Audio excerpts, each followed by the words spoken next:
you don't mind, can I please request everyone to either put their phones on silent or on vibration? And if you need to take your call and if it's urgent, please make your way through the back of the.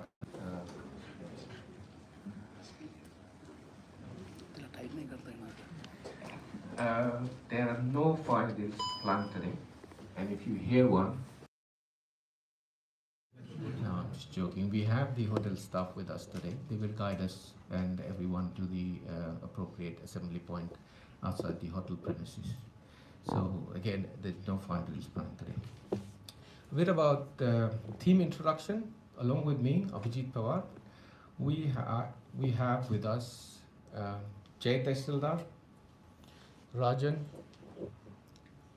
Mayura, Raj, Ravi, and a couple of our colleagues who send their apologies. That is Dr. Bide and Ashish Kirtika couldn't make it due to prior engagements and last minute emergencies.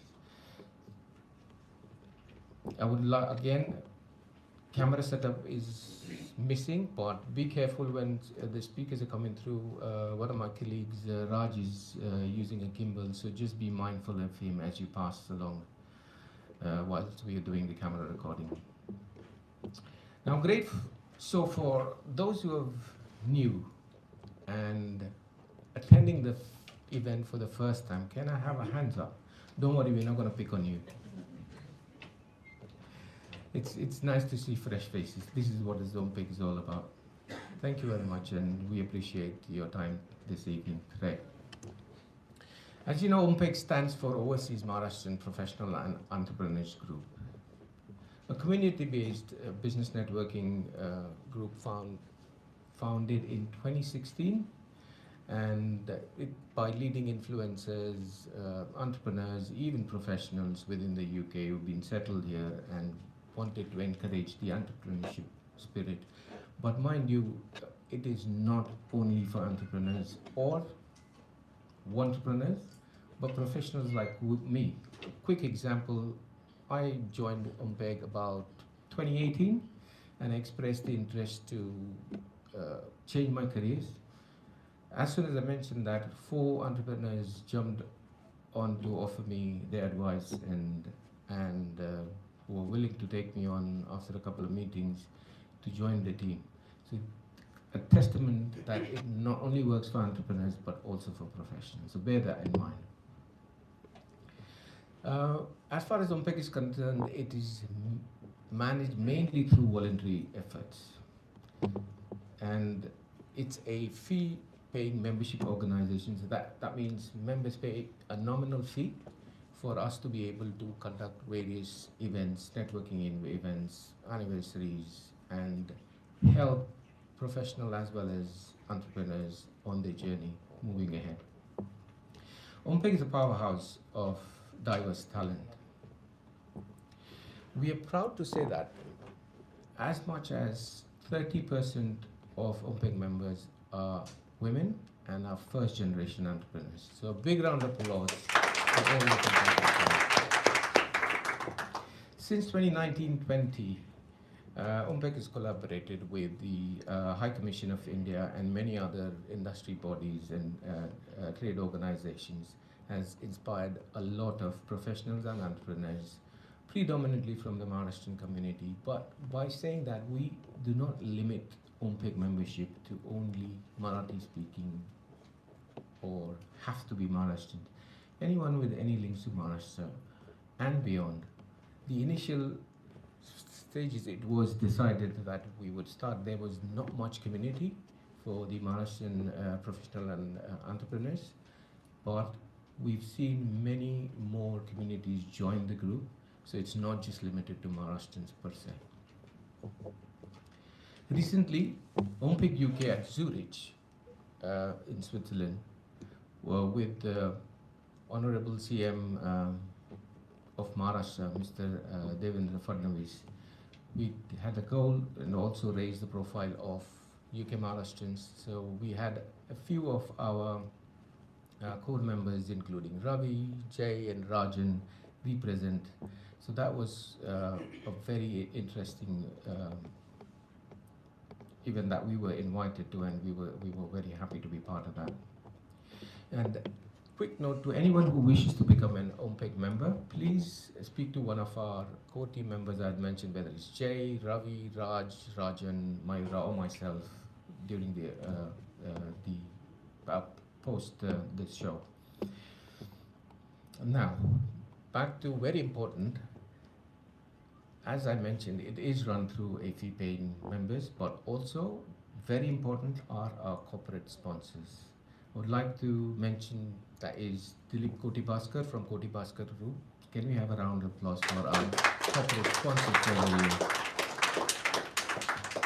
So what Koti Bhaskar do is basically they craft luxury living experiences across Pune, including exclusive certified green homes in Kothurud, Prabhat Road, Karve Nagar, and Model Colony. Rajan, could you cue the video for the Koti Bhaskar Group, please? Thank you. Koti Bhaskar Developers has upheld for more than 42 plus years a legacy built on two principles: unwavering faith and exceptional quality. What began in 1982 is now a legacy of trust. With over 120 projects and 2,200 plus happy customers across Sunny and Pune, our total developed area exceeds 32 plus lakh square feet. Our commitment to uncompromising quality, customer engagement, and innovation has earned us our reputation.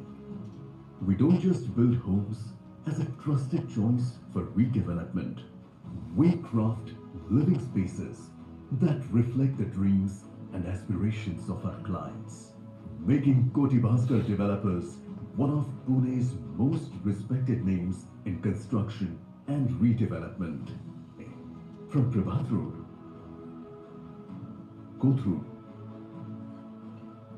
Karve Nagar, BMCC Road, to Varnali and Vijayanagar in Sangli. Each project is a landmark in its own. Our iconic project is Koti Bhaskar Business Court in Kothurud. What defines us? Homes that feel right the moment you step in.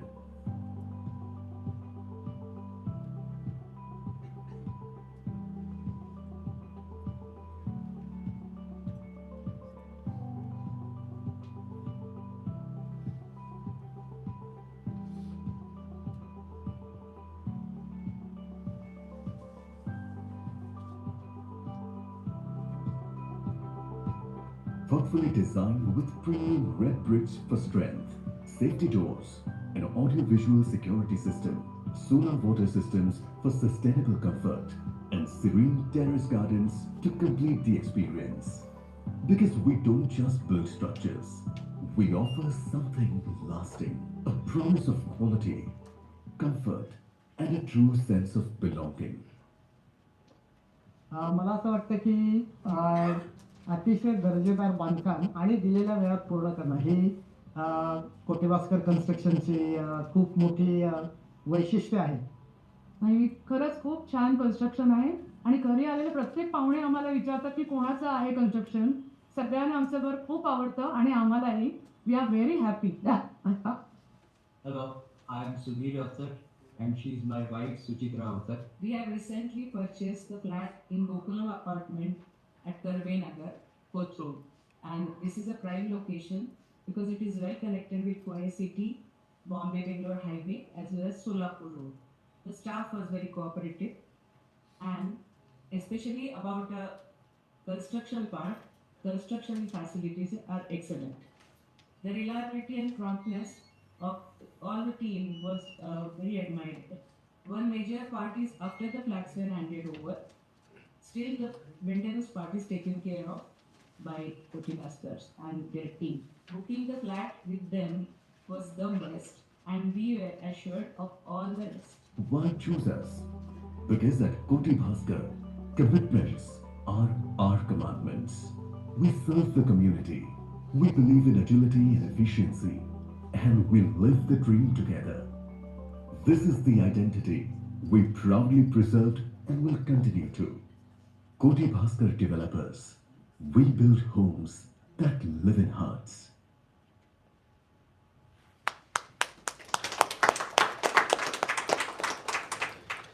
Another important announcement I would like to make today is please block the date for 11th of April 2026, as we will be celebrating 10 years of OMPEG, and at a venue to be declared at a later date. So please block the dates. Don't make any travel plans, please. Now, to the premier agenda for the day, the showcase event. What is showcase? OMPEG runs showcase event twice a year, specifically one in summer and one in winter. We started showcase around 2017, and the idea was to encourage Maharashtrian entrepreneurs to come forward and showcase their services, products. Now we're very proud, more than 190 people have pitched over the past 9 years at our showcase events, launched their dreams and their ventures, and made important connections which has helped them grow over the last 8 to 9 years. And this is not limited to entrepreneurs only, but like I mentioned, I gave my example. I joined OMPEG in 2013, so also for professionals making important connections, and also the so-called to-be entrepreneurs or entrepreneurs have gained a lot of insight in terms of making important connections and getting a lot of help on their journey to becoming entrepreneurs. As our tagline suggests, it's a pitching opportunity with minimum effort and maximum mileage. So this is something for all the presenters to take note of. You have 4 minutes, a total of 5 minutes, 4 minutes of your pitch, and then 1 minute allocated for your question and answers. Again, our job at OMPEG is to provide them an encouraging platform or facilitate any business deals. So if you feel you need to connect with someone and you don't know them, just reach out to them. We're a very warm bunch of fellow entrepreneurs and professionals here. So please do not hesitate, get in touch with them, network, and keep in touch with them and see how it goes. So today we have 13 members who will be pitching today, and I will be one of them. Hopefully it will be more interesting. We will call out their name and they will come to the stage, and you can do their pitches. They will start, and towards the end of 4 minutes, you'll have a little bell to let you know and inform you've got 1 minute left. So you can quickly, if you have gone over your time slot, wind it up, and also encourage others to ask any questions if you're happy to answer them. If you go over 5 minutes. There you go. Thank you. And any further discussion questions can be taken during the networking part, as we call it OMPEG. Once we are done with the main event, the PEG part starts. So collaborate, whether to have some snacks or go over to the bar, have a couple of drinks, get engaging into meaningful conversations. That'll help you in the coming weeks and months. And without further ado, can I request my colleague Mayura? I would like to hand it over. Say again?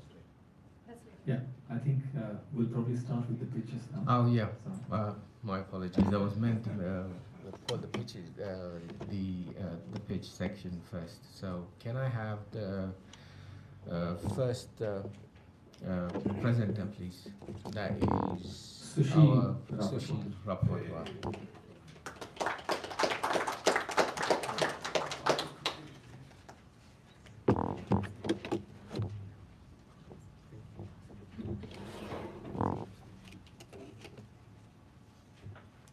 Namaskar, good afternoon, OMPEG, Alok ji, all lovely guests.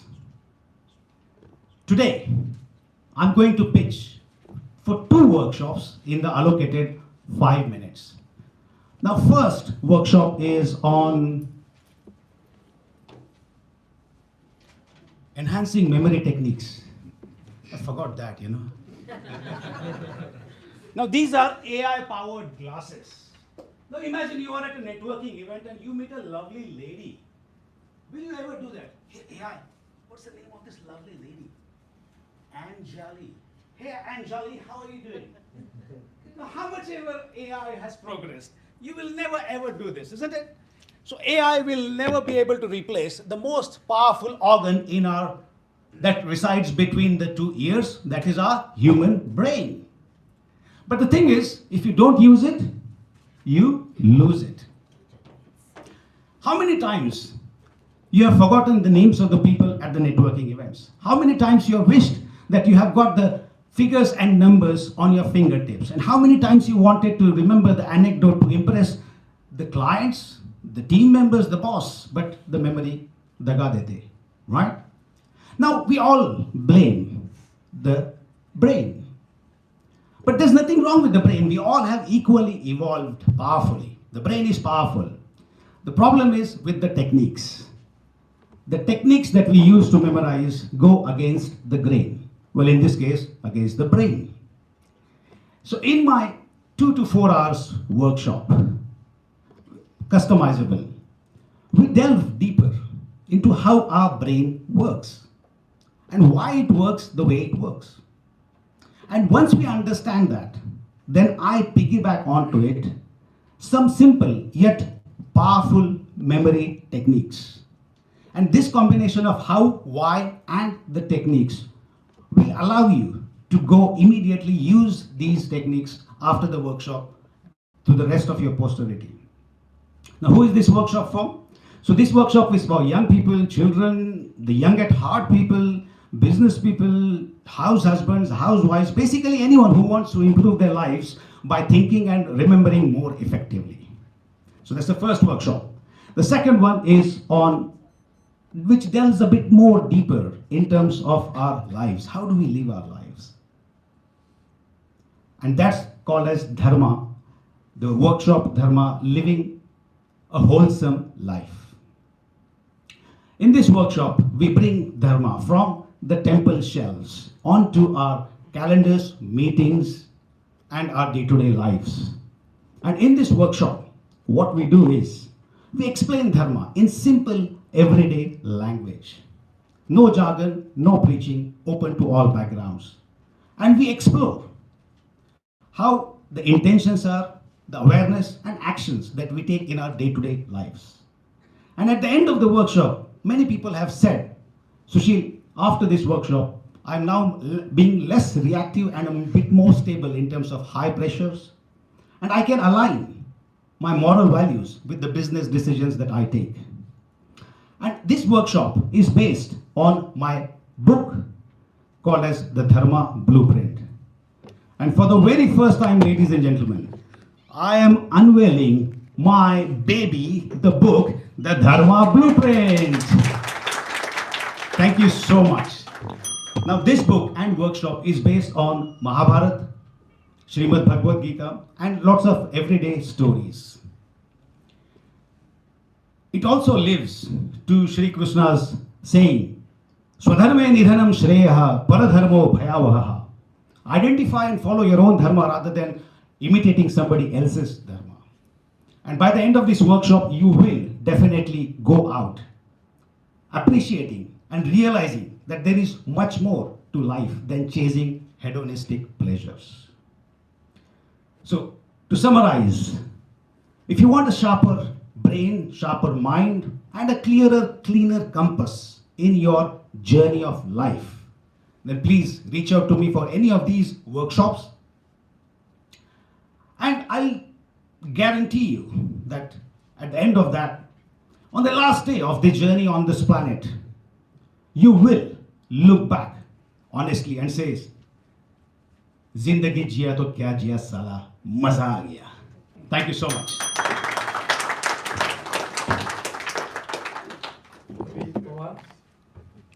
Here we go again. Good evening again. Now I will be speaking on behalf of Mercurius IT.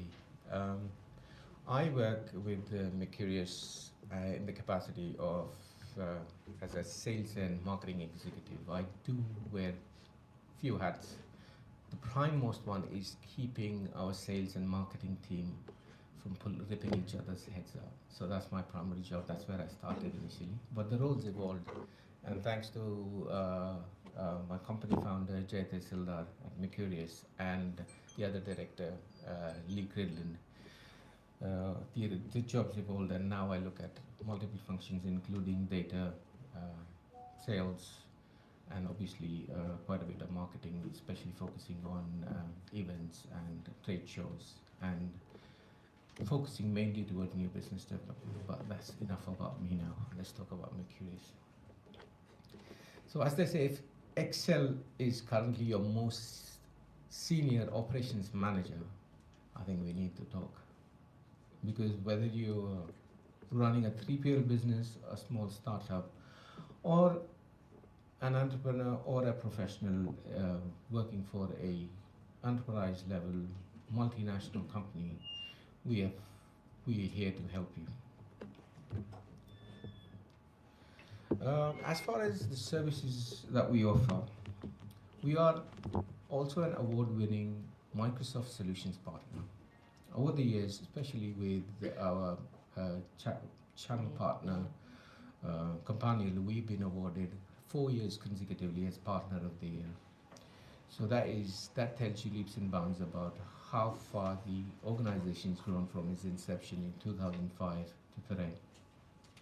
We primarily offer services in terms of development. Our end-to-end service portfolio includes implementation, customization, and support. As far as solutions are concerned, we do ERP, CRM, and application development, Power Platform, and the biggest, as they say, elephant in the room, AI. Everyone knows what's happening in that world now and how rapidly and fast it's changing. So as we said, we supply the entire ecosystem of Microsoft Dynamics suite of products, including AI, whether it's day-to-day running ERP, CRM, looking at and managing your customers and keeping them in track, and then automating using Power Automate, and the entire ecosystem of Microsoft products.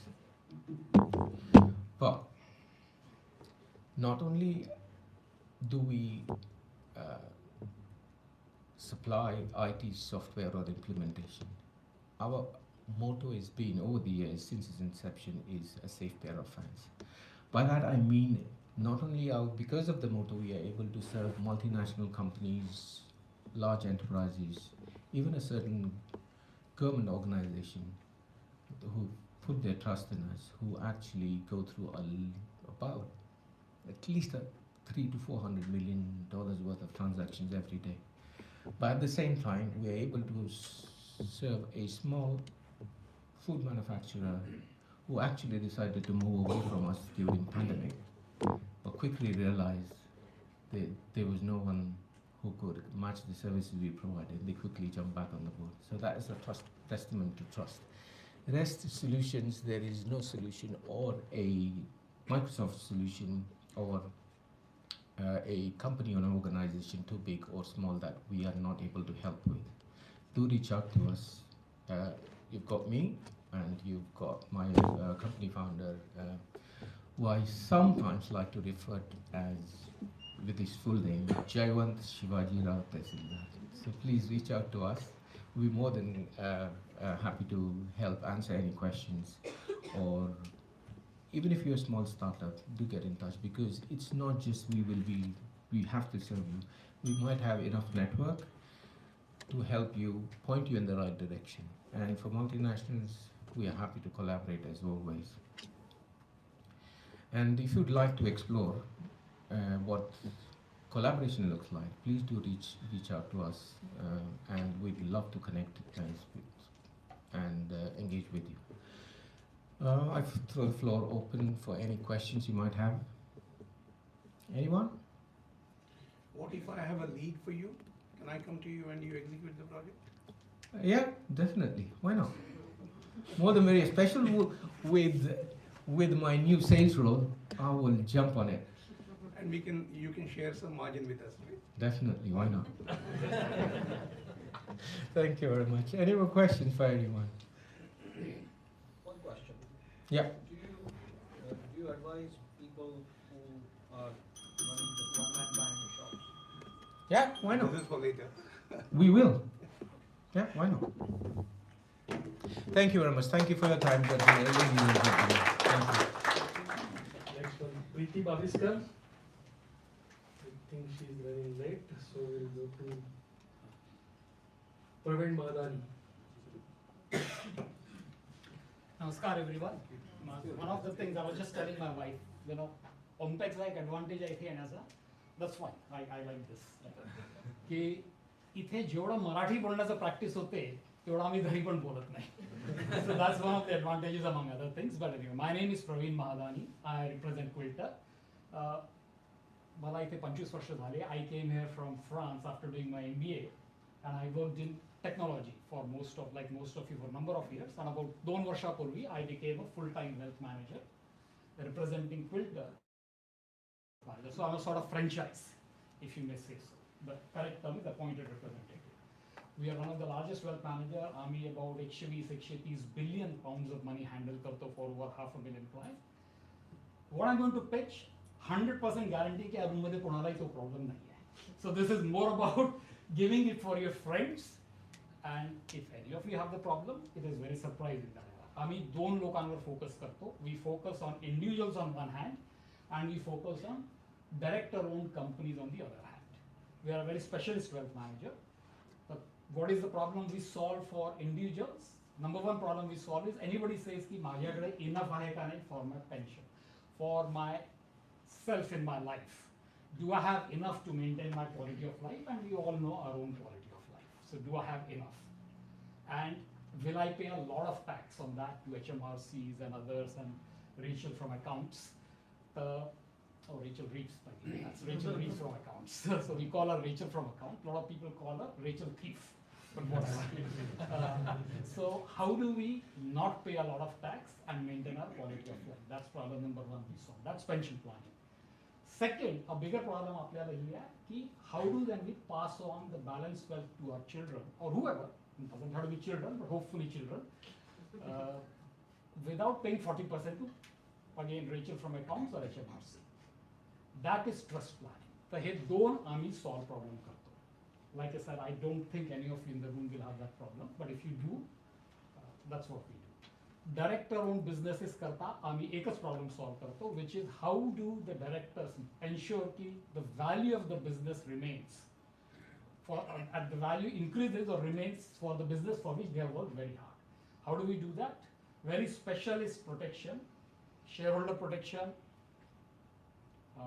relevant life or executive income protection. म्हणजे की की लोकांना जर काय झालं, मला काय झालं as a director, माझ्या की employeeला काय झालं, something happens to my shareholder, the value doesn't suffer, so it can be passed on to children. That's all we do. I am not allowed to say I'm regulated. I'm not allowed to say come and talk to me, so I will not say that. That's it.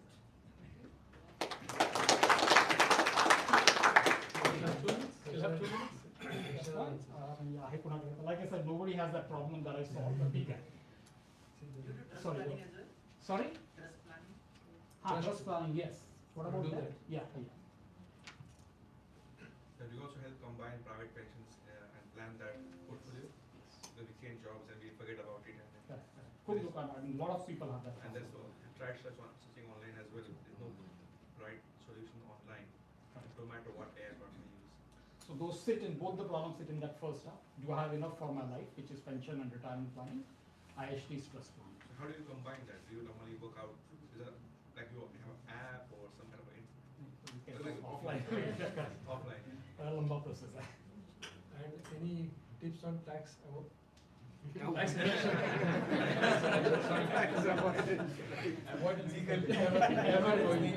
Lifelong problem. It's like, you know, एक tax थांबवा तर दुसरा वाढेल. So there are ways to reduce the tax burden. Yes. For corporate as well as Exactly. individual. Absolutely. Yeah. That's the fun. See, wealth management on a more serious note is all about tax planning. 80% of wealth gets created because you don't pay more tax than necessary. Rest of it is investment returns. So tax planning is the bedrock of wealth management. How do you recommend what's the enough amount for pensions when you retire? Very good question. आणि until now it is more the merrier. पुढच्या वर्षापासून it's going to change. कारण की पुढच्या वर्षापासून pension is going to suffer with double taxation. 67% effective tax on pension if somebody dies after the age of 75. That's going to be the tax. So you save 40%, you pay 67%. And that is the backhanded way the pensions are going to go back to the government. So yes, there are multiple ways, but pensions are going to become very, very complex because the taxation is extremely punitive.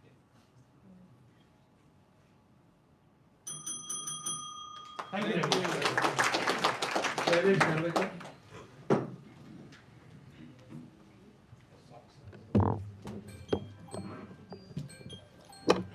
Hello, good evening. Honorable Alok Kirloskarji, core OMPEG members, and my friends and colleagues. I'm sure if I say a few words, I'm sure you would all agree with me. If I say today, we no longer just live in an information age, but this is a phase where technology is not just growing, it is learning, it is adapting, it is compounding at its exponential level. Let's talk and call it as an age of intelligent acceleration. And let me put 5 lenses to this conversation. This is an age of AI and automation. Please store the word AI and automation. It is a hyper-connected world, right? So we have billions of devices connected to smartphone. Cloud computing gave us a platform. For global infrastructure, there are IoT devices everywhere. Please store the word connected and IoT. We live in a planet-scale nervous system. This is a data-driven civilization, third theme. Store the word data from this.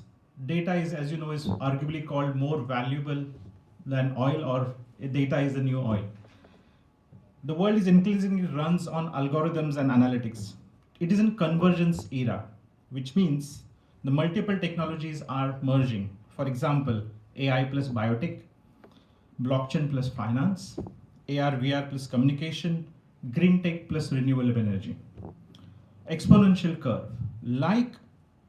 Unlike past industrial revolutions that has unfolded over generations, this particular generation, what we are seeing, or what the development that we're seeing, is unprecedented. Computing power is doubled. AI model improves in months, not decades. Product scales globally, overnight probably, but maybe realistically in weeks. And this is the world we are living in, where the crux is the speed of change. So if I want to summarize these 5 themes, I would say that we live in an exponentially accelerating, AI-driven, hyper-connected world where technology is evolving faster than society can adopt. I hope you can all agree with me, because this is what we hear and see every day. On these 5 themes, let me introduce myself. Shailesh Narvekar. I'm the founder and director of a company called Engine Tech. It's short form for Next Generation Technologies. It's a UK-based company, headquarters in Milton Keynes, and presence back in India, Pune and Kolhapur to be very precise, USA, New Jersey, and we specialize in guiding the businesses through transformation, digital transformation journeys through cutting-edge technologies. As our tagline says, empowering the next generation through digital and sustainable innovations. So we have 5 domains, and I would now want you to recall those 5 words that we stored. One of them is data, second is cloud, third is IoT, fourth one is AI/ML, and fifth one is automation. That's what we focus in. So we work with organizations who are seeking trusted technology partners who would help them implement and adopt these technologies and domain seamlessly. What problem are we trying to solve? Now, especially spending 2-3 decades in this industry, we see that most of the organizations have legacy systems that slows their growth. Data is fragmented, and it's holding them back from generating the insight and the performance that is required for the organization. Digital investment that don't necessarily translate into measurable business values. And I think this is where Engine Tech comes and helps you by actually implementing those technology platforms with a very defined and traceable methodology. How do we do this? So we are currently have partners, for example, for data, we are partners with technologies companies like Informatica and Snowflake. For hyperscalers as cloud, we are partners with Microsoft and AWS. And for IoT, we are partnered with an industrial IoT platform. This is how we help them. So call for this community is if any of you here working on a large enterprise organization or a medium or small scale enterprise organizations looking to embark on the journey of data transformation, cloud computing, IoT, AI, ML automation, do reach out to me. We have a standee there. Our email address is customer.success@engentech.com. That's me. Thank you. Rahul Gori. Good evening, everyone, and thanks, OMPEG. So I would start setting up scenario. So imagine a pregnant woman at the time of delivery. She's in pain, labor distress, and in the hospital. So outside we can see her stress, but inside baby is also in distress. So during labor, what happens? Because of the womb's contraction, there is a less and less oxygen supply to baby's brain. So thank you for my fellow colleague, Sushil sir already mentioned importance of brain, which is most powerful organ in our body. So when any adult is there who is having stroke or less oxygen supply or some heart problem, it's very visible. They can either have sweating, fainting, chest pain, and they can tell their symptoms. People can actually visibly see.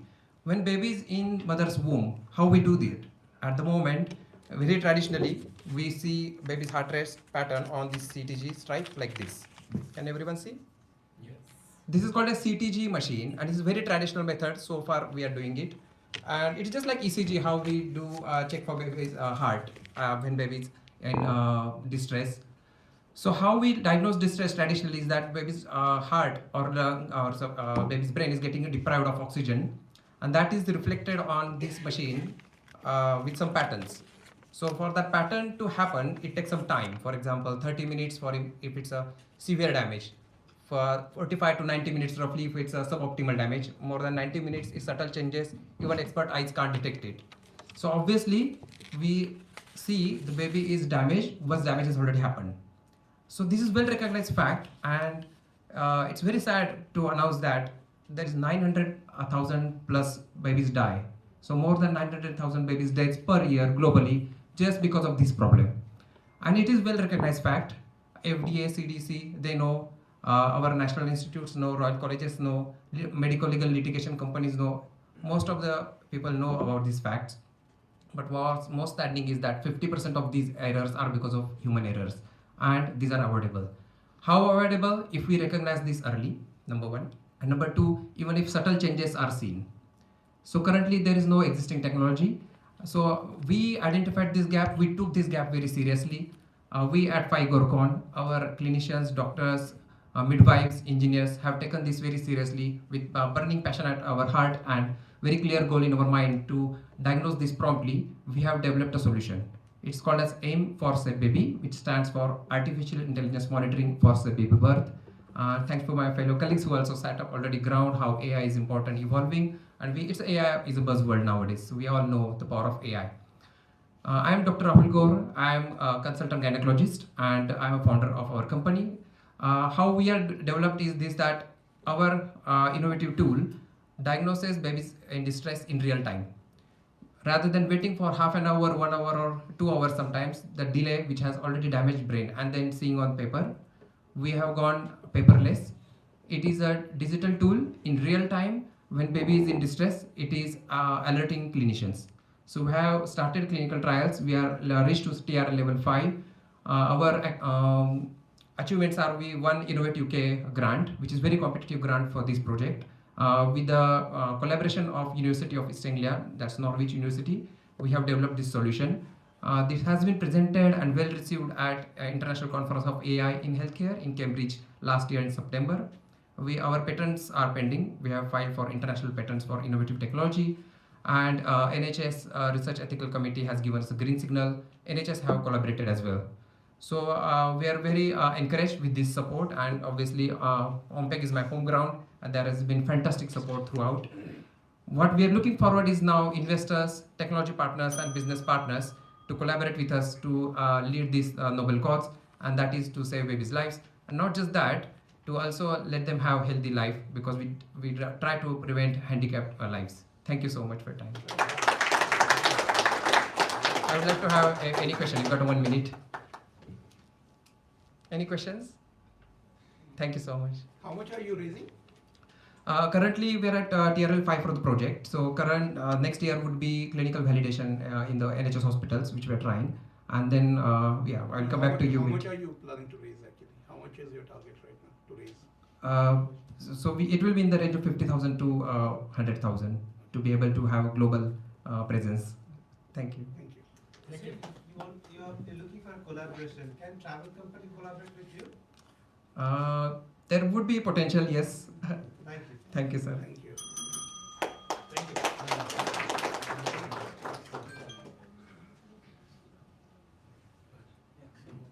Raj Devkar.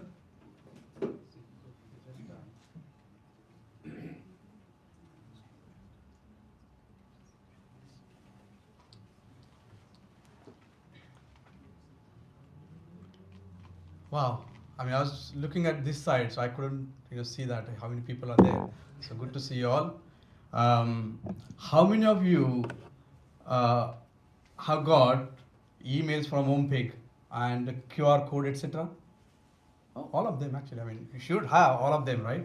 So my name is Raj, and what I do is our main business is we got for last 15 years we grew a chain of hair and beauty salons in Milton Keynes. Now we got 4 outlets in Milton Keynes. By doing so, I realized that the main challenge, or one of the main challenges for small businesses, is how to get customers, keep customers, and communicate with them on a regular basis. So before the customer, there is a lead, right? So there's a prospect that becomes the customer, and then that becomes, obviously the paying customer. The challenge for the small businesses is that the systems, they do not have systems to automate that process. And over the last 15 years, what I helped our businesses is to do exactly the same. That we get, right now I'm speaking here, and I'm now right now I'm getting new customers on autopilot. Right now I'm communicating with our clients on autopilot. The reviews are being taken, the feedback is being asked, and etc. Right? So now when you leave this room in 2 hours time, automatically you will get an email asking for the survey. So it says on autopilot, right? So with that idea, I started my own consultancy to help small businesses to get more leads and convert into the paying customers. The platform we use it A to Z CRM and marketing system, and we also, unlike some of the CRM systems out there, what we do is we tailor-made the software, the front end, so that you don't get that boring kind of a front end which normally CRMs have. So what today I'm looking for, obviously I know how many are entrepreneurs here and how many are kind of professionals here. So if you have any business colleagues or business friends, business relatives who are not using technology, who are not using automation, who are not using AI, and they may fall behind because what is happening right now in the technology field. So I help those businesses. So I'm not looking at you as my future clients, but what I'm asking you to look out for me, and look out for those kind of businesses who may be benefiting out of what we do. We are talking to one of our client is their turnover is 10 million pounds, right? And with a shock, it was a very shocking kind of thing to understand that they were still using Excels to maintain their customer base and their orders. And what we did is, what we are doing rather, is providing them a front end and providing them a back end with the CRM, so that the customer base is put in CRM, the automation takes care of many things, and now on that basis their desire is to grow the business double, right? With Excel, the Excel is a great program, right? But then another thing is that look for those businesses who are using the Excel spreadsheet to manage their business, to have their customer data within Excel, and it can serve them now, but if they want to grow, it's going to be inadequate, right? And with the AI and with this technology, it's all is possible. The small businesses can afford doing the automation which big businesses are already doing, right? And so what we are doing is we are making it affordable to the small businesses. They don't have to, write the big checks. And with the AI and all this technology, it is possible. So look out for that. And also, we'll appreciate, it's a OMPEG pitch actually, that we'll appreciate the survey which you will receive at end of the session. It will be automatically sent to you. At the bottom of that email, any email, they will be linked to schedule a demo with me or our colleagues for the A to Z CRM and marketing system. Forward it to your friends or your relatives who would like to see that how the system works. Okay, thank you very much, and appreciate your time. Thank you.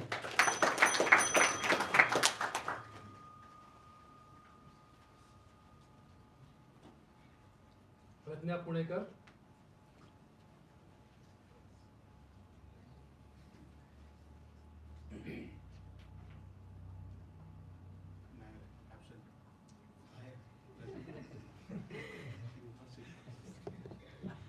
Thank you, Raviji. Good evening, everyone. Before I actually talk about what People Element is all about, I would want to begin with telling you that I feel very nostalgic today standing here.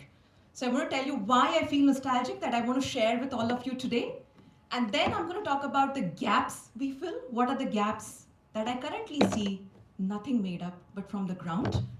And third, the solutions that we offer from People Element. Hi everyone, I am Pradnya Punekar, co-founder of People Element. We are a learning and development and a coaching consultant based in UK and India. So why do I feel nostalgic? It was in Jan 2023, I had my first pitch at OMPEG. We had 0 clients, 0 clarity, and absolutely 0 projects. All I had was one powerful vision, an impactful vision, and 16 plus years of corporate experience, and of course, some money in the bank. And with that, today as I stand, 3 years down the line, today we've impacted 1,000 plus students across reputed institutions in India, 200 plus professionals across various startups doing amazing work in IT and AI and banking, and completed 25 plus transformative projects across both the sectors. So before I begin, what gaps we fill, thank you so much OMPEG and the entire community of OMPEG for igniting the entrepreneurship spirit in me, the entrepreneurship mindset, and the entrepreneurship skills that I've learned through various ways and forms. Thank you. Now, what gaps do we fill? Let me tell you what I actually see on the ground when I was working in the corporate as a professional and now as an entrepreneur. Let me begin with 2 segments we cater to. One is the college and the second one is the corporate. Students, I see they're brilliant, big degrees, amazing percentage of marks, but they freeze in the interview. I'm sure a lot of you can relate to it. When they enter the corporate world, I'm sure a lot of you must be having freshers at your workplace. They lack the organizational skills. They lack the professional communication, the professional confidence which is there. Business thinking, how does their work and degree translate into business? That's a big gap which is still there in the age of AI. Now coming to the corporate segment. In the corporates, I've seen professionals feeling stuck in their careers, losing opportunities, not because they lack knowledge, but because they lack the capabilities, and capabilities are very different from knowledge. It's a very big topic, which I don't want to dwell into it, very technical, but yes, such as executive presence, client communication, stakeholder management, strategic thinking. How does my work translate into a business impact, and how can I convert that into analytical data? A lot of you are talking about data today, right? And how does that data can actually bring forward solutions and solve business problems? I think professionals struggle. I have struggled as an HR professional there. So these are all capabilities. Skill sets is something we acquire. Capability building is very different. So these are the gaps. So they work hard. They don't get seen always. And I've seen organizations invest in AI, in technology. But what they really, really struggle is their own people trying to make the business impact that they are looking for. And also, how their people lack adoption and engagement across technology, AI, etc. You can have people, but without clarity, without communication, without capability, it is very hard to build high-performing teams, bring that collaboration. That's where we are across the two segments. So with organizations and with colleges, what we do is across three major segments. We enhance skill sets, capabilities and competencies, the second pillar. The third pillar is mindset. Three major pillars is where we do the work. Simple. I don't want to dive into the program details because I don't have time to talk about the program details, but these are the major three pillars. All I want you to remember is across skill sets, capability and competency building, and mindset building. So anybody, any of your organizations, even if you're a 20 people team, want to build high performing teams, want to bring the collaboration when somebody's sitting in India, somebody's in UK, there is no collaboration, kya ho raha hai, pata nahi kya ho raha hai, types.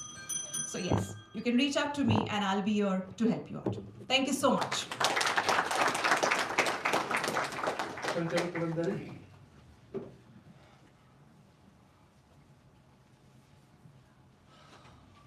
Thank you. Wow, I think as Raj mentioned, extremely wonderful audience. I mean, yeah, I was just looking at this side, so it's wonderful to see this audience. So thank you everybody for coming in. So I think I'll come here. There's a microphone actually. Will be much more. This one? Yeah. This one? No, you have to stand there. Yeah. Okay, I have to stand here. Okay. Sorry. Can I just? Yeah, reset the timer first. Sorry. Thank you. Yes, sir. We promised.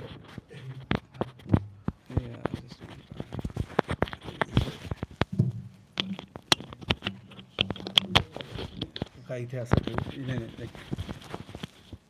Sorry. No, that's fine. Perfect.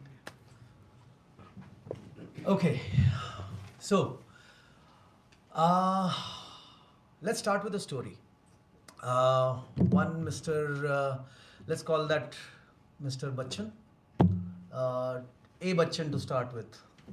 Obviously not the A. Bachchan that we know. Let's start with an anonymous Bachchan, Mr. Bachchan. Now, Mr. Bachchan comes in to this country. He's well, he has a wonderful job, wonderful life, kids, family, everything is going fine. But then what happens? Life happens. The person has come in with a huge amount of excitement to the country. And then after a few years, as life takes over, as the person has started accumulating more and more responsibilities, what happens? You'd start accumulating. One is, if everything goes right, one, you start accumulating a bit of wealth, which is a good thing. Second, you raise in your own position in life.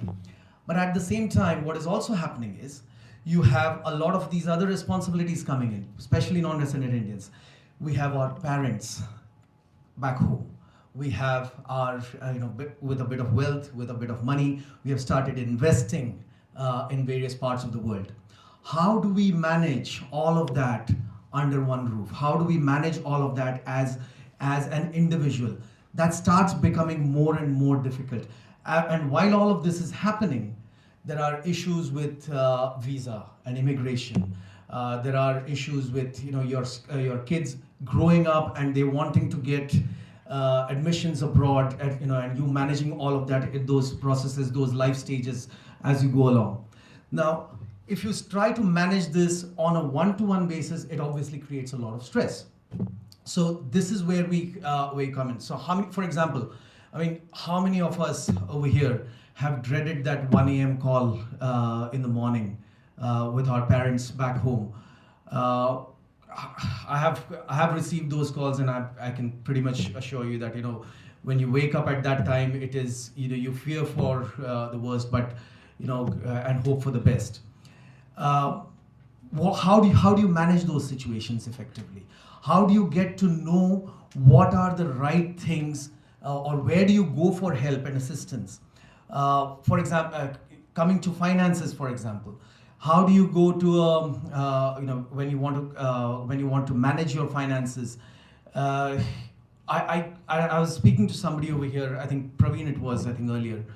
Even after 20 years of me being here, I still have some of my friends in my friend circle who haven't changed their resident accounts in India to NRO and NRE accounts, which is very scary. Yeah. So how do you manage that? And when you go, let's say you walk into any bank, all banks have their own plus and minus points, but when you walk into a branch, they'll give you all the services. Sir, insurance le lo, bank account khulwa lo, ye kar lo, wo kar lo. But then when you say, okay, what are the tax implications of this? How do I manage this from a more, a tax efficient? No, uske liye na aap CA se baat karo. So then again, you're left alone. So this is exactly where we come in. We come in where we provide one consistent roof, where we provide all of these services under one roof. We also provide online sessions. We provide online webinars. I'm sure you must have seen my notes and webinar announcements in the various groups that we have. So yeah, I mean this is essentially what we do. This is essentially what we provide in the areas of visa and immigration, financial services, student support, financial planning. So yeah, and just to make the whole afternoon a bit more sweeter, what we have done is you must have got a small note. Please do fill in that particular note and drop it in the bowl right up front in the near where Ravi is sitting. We have a small, lucky draw prize awaiting for you, which we will try and draw towards the end of the evening. Okay. Any questions? Yep. So is it a subscription fee based? So yeah, good question. So what we have is the membership itself is free, but we will have, so there are two layers of payments which we have. One is obviously if there are specialized services that you need, then there is obviously a package around that. And secondly, premium content. So we will be having specialized webinar sessions which will help people plan through their finances, etc., etc. So those specialized webinar and workshop sessions will be charged. Thank you. Okay. Thank you. Thank you all. Madam Sudoshi is sitting here.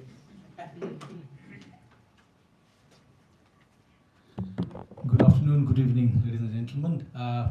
Just a change of hat now. As you can see, I'm here to represent REN. It's spelled in a different way, R-E-N, E as a small.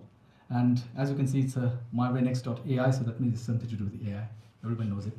So I will start with the Shakespeare's quote. What's in the name? So why is the name? So REN, as it stands, R-E-N, is a Confucian word that stands for human-like, like a human. So in the AI world, it's very important that we have something like a companion, like a human. So that's what it stands for. It also stands for a Renaissance. Renaissance as in the Renaissance as a new beginning or the revival of something. Now, what is it? I need to be boring now, but I'll probably explain more. It is an institutional grade data intelligence company, data intelligence platform that gives you data across all public stocks in the world, maybe thousands and thousands of companies, on your fingertips, everything at one place. So you don't have to go around what's Apple doing, what's Microsoft doing, what's this stock doing, that stock doing, across all the stock exchanges. Right now we're covering the US, the Europe, and the UK, of course. We'll expand it to the world as well. And all it is giving you is a 360-degree due diligence of any company. So you could be a direct investor yourself. Many of you are, I know that. Some of you may be indirect investors, where you are giving it to the wealth portfolio, and then they are managing it for you. So they are also doing it. Or you could be an academic institute who is doing research into data, etc. So you need it as well. So company data intelligence for the public companies is quite crucial. But what you have to do, you have to go to Apple, you have to go to Microsoft, if you have a portfolio of 50 companies, you have to go yourself, see what 5 years they have done, then or rely on some other website to give you all the data. You are never sure whether the data is factual, whether the data is from the public disclosures that the companies themselves have produced, Or is it the data of someone writing a blog and you're just getting some uninformed decision from someone? What we did was got all this data from thousands and thousands of companies at one platform with only the valid and the factual data, the facts that have been given by those companies themselves for the last 5 years or 10 years, used AI to sort of do all the due diligence in terms of the qualitative and the quantitative data from those particular documents, and given you a portfolio dashboard where you can actually go search for any company you want and you can get all those particular insights. Why this is new? Well, this has been happening for a long time. I mean, Bloomberg does it, S&P Global does it, FactSet do it. I mean, there are many companies who do it. But the key is those companies only give this intelligence to those particular wealthy fund managers. They are the only ones who can afford it. You can't afford it. It's 25 grand a year. So it's for a normal investor who wants to have this particular data on their fingertips. It's quite difficult. Why it's difficult is because these particular companies have done it for the last 10 years or 15 years in traditional ways. What we did was to democratize that, because with AI, you can actually do it with thousands and thousands of research analysts who do it for you. We are doing it via AI by doing all these particular data, gathering from the facts, only from the facts. So you can get sustainability dimension, you can get financial dimension, you can get stock dimension, you can get portfolio in terms of their ecosystem dimension. All those dimensions are available for you on this platform. So that's in a nutshell why we did REN. So and that's why this is a renaissance. This is a revival of a democratization. That's what we mean by that. Second, who is it for? I've already told you. If you're an investor, it's for you. If you're an indirect investor, it's still for you. If it's a wealth manager, it's still it for you. If it's an academician or an academic institute, it's still in for you. You are a charity and you want to target a certain corporate social responsibility company that I want to get some funding from a charity from someone else. You can still use it. So what do I need it from you today? We are SCIS funded, certified. So we are having few funds left for the SCIS. So please reach out to me, and there is only 100 grand left in the SCIS pot now. So please refer to me. Second, I want all of you to go to www.myrenx.ai and please subscribe. It's a free trial. You can get it for 7 days anyways, and the free user, you can have it afterwards as well. You can explore all the functionalities that are available on the platform, and I promise you there'll be many more companies and many more features being added every day. So that's all my appeal to you. Please become our user base. It's free. Please go and subscribe it. We have a subscription discount going on currently as well. If you like it, and if you really see that it's for you, you can actually subscribe it right now on the website as well. So that's what it is. That's my appeal to you.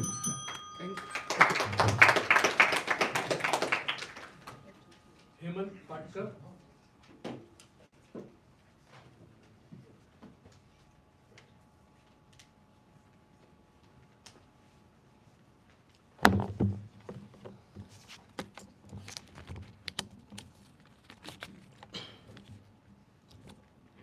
Good evening everyone, and thank you OMPEG for this opportunity. माझ्याकडे फक्त 5 मिनिटं आहेत. Hope I'll be able to finish it within 5 minutes. So आपल्या महाराष्ट्रीयन हाऊसमध्ये normally whenever we try to leave a house, there is one universal rule. If anyone can tell us what is that universal rule? बरोबर. Gas बंद आहे का? दरवाजा lock केला आहे का? So normally we tend to double check everything, but most businesses, they fail to identify what needs to get locked. So 10 years before, if a business shuts down, we look for mechanical failure. Today it might be cyber risk. 10 years from now, the most prominent risk for any business will not be physical at all. It will be cyber risk.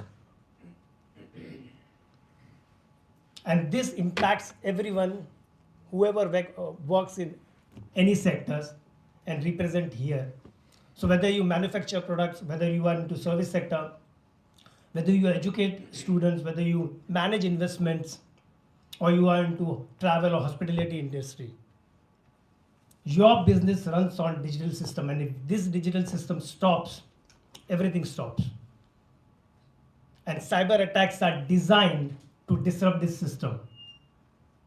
And when system stops, your operation stops. Your operation stops, your revenue, your trust, your services are at immediate risk. And this is not a technological issue. It's a reputational issue which you have built over the years. So we are entering into a world where businesses are not competing for efficiency or innovation. They are competing for resilience. So and this is not a lack of technology, because your businesses will have world-class tools, policies or frameworks, but the real gap is capability. The capability of not having right people, process or preparedness to operate in an event of cyber risk. And that is exactly why we have created 2 initiatives. Here it is listed only one. So one is Safe Skills, and the other one is CSDF, which is Cybersecurity and Digital Forensic. So Safe Skills focuses on cyber education, training and awareness sessions for universities, small and medium businesses and law enforcement agencies, while CSDF focuses on cyber response and specialized support, which includes criminal investigation, cyber intelligence, digital forensic, digital evidence handling, and security assessment for your web, network, and cloud environment. Both these initiatives have grown or built on a decade of our parent organization, Cybersecurity India, which was established in 2014 and has served 200,000 individuals from corporate, government, universities, and law enforcement agencies. OMPEG is a great platform where we have business leaders and professionals. So if cyber resilience and cyber awareness is relevant to your organization, I'm happy to connect and have a further discussion. Before I go, there's a complimentary book which has been given by our technology partner, OPSWET, who are the global leader in cybersecurity for critical infrastructure. So grab a copy. It has a simple way of telling cyber risk for businesses, which every leader can use it in their businesses without having a deep technical knowledge. So grab this book, and I just want to leave with a thought that the organization that will survive in future will not be those who avoid disruptions, but it will be those who are prepared for it. And at Safe Skills and CSDF, our mission is simple. We help that preparedness. Thank you very much.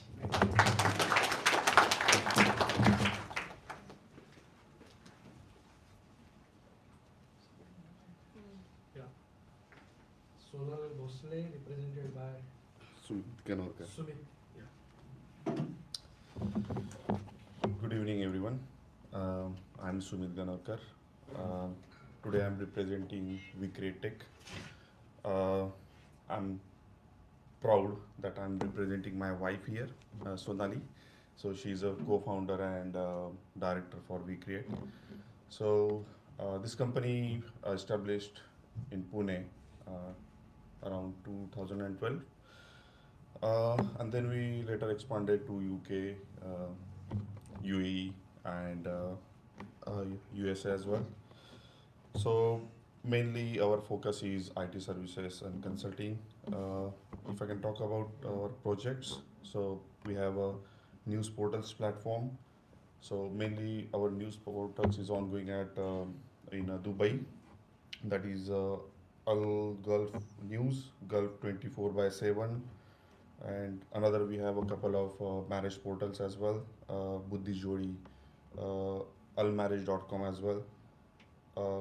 We have a AI based property, Al Dubai AI, Al Dubai property, and recently we also established our E-Box Cosmetics. This is B2B mid luxury cosmetic brand. So we got almost 10,000 square feet warehouse where we have a wide range of 1,000 plus product range. So now we're directly dealing with the B2B people, but now in the future we go to the B2C as well. Services front, like we do the SEO and digital marketing, we do the website development as well. And I can proudly say आपलं जे मराठी लंडनमध्ये पहिलं मंदिर बनतं आहे विठ्ठल रुक्मिणीचं, तर त्याचं वेबसाईटचं काम पूर्ण आमच्याकडे आहे. मिस्टर अनिल खेडेकर त्यांचं ते काम बघतात. तर this is really a great Marathi initiative. आणि आपलं पहिलं मंदिर जे बनतं आहे विठ्ठल रुक्मिणीचं, website development as I said, AI solutions, blockchain. So AIमध्ये पण आम्ही आता एक नवीन AI टूल बनवलेला, restaurant management system with AI table assistance. So smart dining and operation management. So basically QR code scan करून AI चॅटबॉट ऑन होईल आणि तुम्ही बोलू शकता. कस्टमाइज तुमचा मेन काही ग्लुटेन फ्री, किंवा आपल्याकडे आता मी ते नवीन ऐकलं ग्लुटेन फ्री, पण बऱ्याच साऱ्या गोष्टी असतात की कस्टमाइज आपला मेनू लोकांना हवा असतो. सो बेसिकली ऑर्डर घेणारा आपण इथे पूर्णपणे स्किप करू शकतो आणि डायरेक्टली किचनला पण ऑर्डर जाते आणि सेम काउंटरवरती पण बिलिंगला जातं. सो दॅट ऑलरेडी 4 रेस्टॉरंट्स जे आहेत दुबईमध्ये, तिथे आपलं ऑलरेडी हे टूल दिलेलं आहे आपण. तर yes, this is how we are. I'm happy to meet, interact, and definitely we can collaborate for further business opportunities. So yeah, thank you so much. Any questions? So all of these based in Dubai and Yes, so we have a lot of many projects we delivered in Dubai. So Dubai, definitely we have a big base, but all the development team is completely in the Pune only. So marketing office in Dubai, UAE and UK, and our main hub, delivery hub in Pune, Hinjewadi. So we have total around 30 plus resources, and we have hardware, software. So and in Gulf, all the countries or states, whatever we call it, apart from Dubai? No, only for Dubai at Only the moment, for, yes. not other. Not other. countries, right? And recently we delivered a big project for UK government, which is soil and health management system. So basically, this is the satellite based. It is going to be map the soil health, and then तिथे कुठले crops घ्यायचे कुठल्या वेळी. सो हे पूर्ण सॅटेलाईटवरून map होऊ शकतं. सो आता already हा आपण UK गव्हर्नमेंट बरोबर केलेला आहे. ऑस्ट्रेलिया आणि न्यूझीलंड बरोबर आपलं चाललं आहे. सो डेफिनेटली सेम प्रोडक्ट पण आपण तिथे इम्प्लिमेंट करणार आहे. So this is how we know here. So we registered here in June 2025. So Thank you. Himanshu Borse.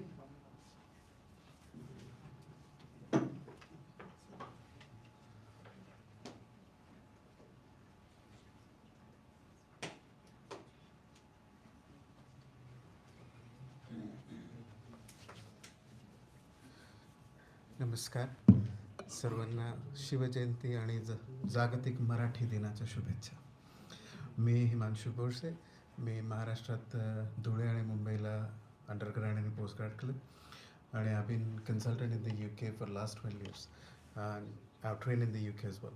So after working in both the worlds, I have seen firsthand what problems women face, and it's very surprising की स्त्री देवी आहे वगैरे सगळं बोलतात, पण when it comes to women's health, practically each society, unfortunate to say, but they have failed women at a very, very large scale. Like even in the UK, conditions like endometriosis can take up to 10 years to be diagnosed, and by that time their ovaries are fried and then they are crying in my clinic, why can't I have babies now? त्याच्यात भरपूर layers आहेत की there are societal cultural taboos आहेत, financial issues आहेत, जे काही असतील. आणि that was the reason we came up with Naari health. तर नारीमध्ये we have an app, Naari NAREE. It is available globally now. त्याच्यात तुम्ही जेव्हा रजिस्ट्रेशन करता तर the whole registration process is practically your medical history, because we have no central database like we have in the UK. So we want to sort of create that sort of some place where people can find out information about allergies, histories and everything. Plus, they get warning signs. So when they put their date of birth, it calculates your age. It tells you how it affects your fertility, how BMI affects your fertility, alcohol, smoking, and all those things. There is a male profile as well. So if they are trying to get pregnant, they can invite the male partner. Their profiles are linked, and they can share how much information they want to share with each other. When they go to the dashboard, there are lots of evidence-based blogs, because at the moment, as I said, the state of patient education is really awful, and they are turning to social media, and almost 80-90% information related to health on social media is factually incorrect, and 40-50% times downright dangerous. And we want to avoid that. So we want to offer them non-judgmental, non-promotional, evidence-based information which they can understand and learn about their own body, hormones, and find solutions. I make patient education videos in 3 different languages: Hindi, Marathi, and English. So I have a YouTube channel. You can find me. You can subscribe the channel. I need to reach a bit more number, so please do, and share it with your friends and family. And if they want any specific topics to be covered, they can put in comment section, and we'll make it for them. And then you go. From Indian perspective, we have created an electronic patient suitcase. So because we get lots of shopping, so people will go from clinician to clinician, and now they are carrying all their files and everything. So here they can just upload all their reports, prescriptions, and everything.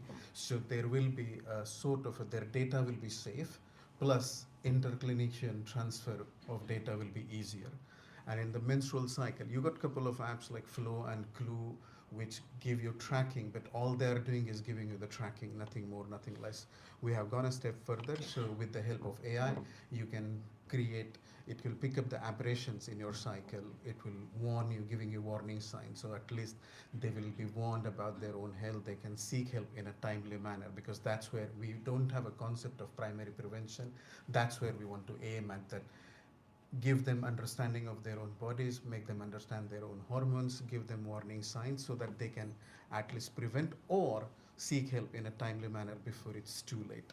And the same diary for older women, we are promoting as menopause symptom diary, and for men and younger customers as a mental health diary, because again, there is not much in that space. And to go with it, we also design an electronic patient record system and digital multilingual consent platform, which is first of its kind even in the UK as well as India. So we want to sort of create a central database. We have registered with ABHA. We got shortlisted for UNICEF Innovation Fund. We got selected in AIC in Delhi amongst 3,500 applicants. And now we are looking to sort of increase the uptake of the app and investors. सो जसं पुलंनी रावसाहेबांबद्दल म्हटलं की रांगोळीचा कण जिथे जातो तिथे आपला रंग घेऊन जातो आणि मग आपल्या रंगाशी मिळता जुळता रंग शोधतो. तर that's what we are doing. आमच्या रंगाशी मिळती जुळती लोक शोधतोय. धन्यवाद.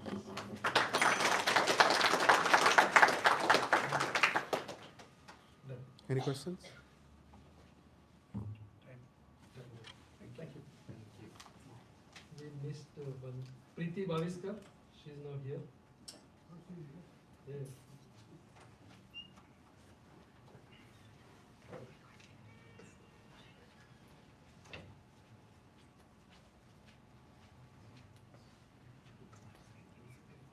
Thank you, Raviji. Nice to see all of you here. My name is Preeti, and my company name is Pi Academy. I founded this company back in 2017 and 2018. We started trading in around 2018-2019. There is a big personal story attached to this company. So as my company name suggests, it's an academy. So it's basically a training, coaching, tutoring, everything which relates with the academy basically. So the personal story is my daughter, she was taking the 11 plus grammar school and the private school exam in 2012 and 2013, that time. We moved from Cambridge to London, and London is a highly dense, highly competitive, and it's a fierce competition area. I was working as a energy consultant in oil and gas. When we moved to London, I realized that there is a very, very big competition, and it's a time to look after my child, and the education is the top-notch priority, like any typical Indian mother. So I left my job. I took that as my full-time job, to tutor my child. And while tutoring or teaching her, I realized that there is a very, very big market gap. And what was that? It's very, very difficult to find the exact curriculum which is helpful for the child to nail the exam. It's extremely difficult to find the practice paper, past paper, video solutions, and whatnot. I grew up in Pune, went to Government Engineering College, and we have been brought up, when you are nailing certain exam, you must know the syllabus, you must know the exam pattern, and you must know the exam technique. And that's what exactly I did. There is no rocket science. Every Indian parents, they do the same. I did the same. My daughter got 12 schools. And that time I thought I had two options. I can go back to my normal job, or I can take up the business. I took a risk, which I always do. And I started this business with a very, very small children group, in-house tutoring, very normal. And then I realized that, well, there is a huge potential. There is a big market gap in the UK market. And then I started thinking how I can make this business scalable, digitally scalable, because I'm coming from good IT background. And that's the point, after having 6 months, I wrote down the entire plan. Well, I did not wrote down the business plan because I knew definitely there is a lot of market gap. I launched Pi Academy. So what is Pi Academy? Pi Academy is catering to all sort of competitive exams in the UK, 11 plus, 13 plus, 7 plus, GCSE, A-level, everything. And the biggest market gap was that there was no consolidated platform. There was no typical syllabus. There are no exam techniques. So because I had a very good first-hand experience teaching my daughter, I consolidated everything under one roof, and that's how Pi Academy born. In the first year, it's a booster, obviously. And in the first year, we have nil traffic.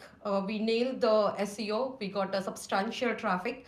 And year on year, in the last 6 years, we grew with 20% year-on-year growth.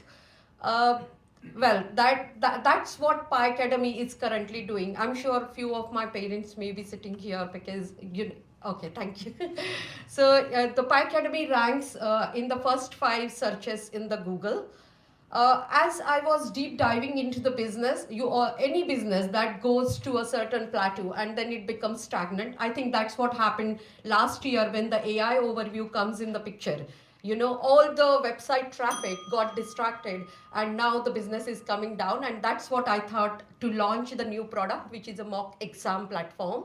And we nailed 2 areas: how we can reduce the marking times of the teacher, and how we can reduce the paper design time for the schools and the tutoring companies. The product is just launched today, this morning, and I'm very excited. If anybody want to meet me and talk more about these exams, I'm always available. Thank you very much, Raviji.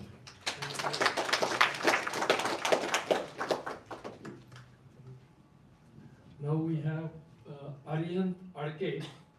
He is a next generation YouTuber. He has launched his Hunt for Aryan YouTube platform and promoting Maharashtrian community, Maharashtrian entrepreneurs, professionals on this platform. So over to you, Aryan. Thank you so much. OMPEG मधला म महाराष्ट्राचा म मराठीचा म्हणून मराठीत बोलण्याचा प्रयत्न करतो. शककर्त्यांचा मेरुमणी तो राजश्रींचा राजा, युगंधराचा योगी आणि तो सामर्थ्याचा सर्जा. हे केवळ शब्द नसून, गीत नसून, हा संस्कार आहे मराठी मातीचा आणि हा संस्कार आहे महाराष्ट्र धर्माचा. नमस्कार, मी अरिहंत अजितराव अडके. मी कोल्हापूरचा आणि मी फाउंडर आणि होस्ट आहे द हंट विथ अरिहंत या पॉडकास्ट चॅनलचा. थोडं ओमपेगबद्दल बोलावंसं वाटते की मराठीचा जयघोष हा जणू 7 समुद्र पार व्हावा ही जणू श्रींचीच इच्छा, आणि ह्या इच्छेतून मला वाटते 2016ला ओमपेगसारख्या या संस्थेचा, जी मराठी भाषिकांची अग्रगण्य संस्था, त्याचा जन्म झाला असावा. आणि थोडं जर असं घाबरलोय पहिल्यांदा एवढ्या असं बोलायला, त्यामुळे जरा ॲडजस्ट करून घ्या. मला वाटतं महाराष्ट्राचा नोकरीचा ट्रेंड बदलण्यासाठी कुठेतरी उद्योजकांना कसं प्रोत्साहन मिळेल आणि उद्योजकासाठी डॉक्टर्स, इंजिनियर्स या सगळ्यांना एका धाग्यात ओढण्याचं काम मला वाटतं OMPEG सारखी संस्था करते.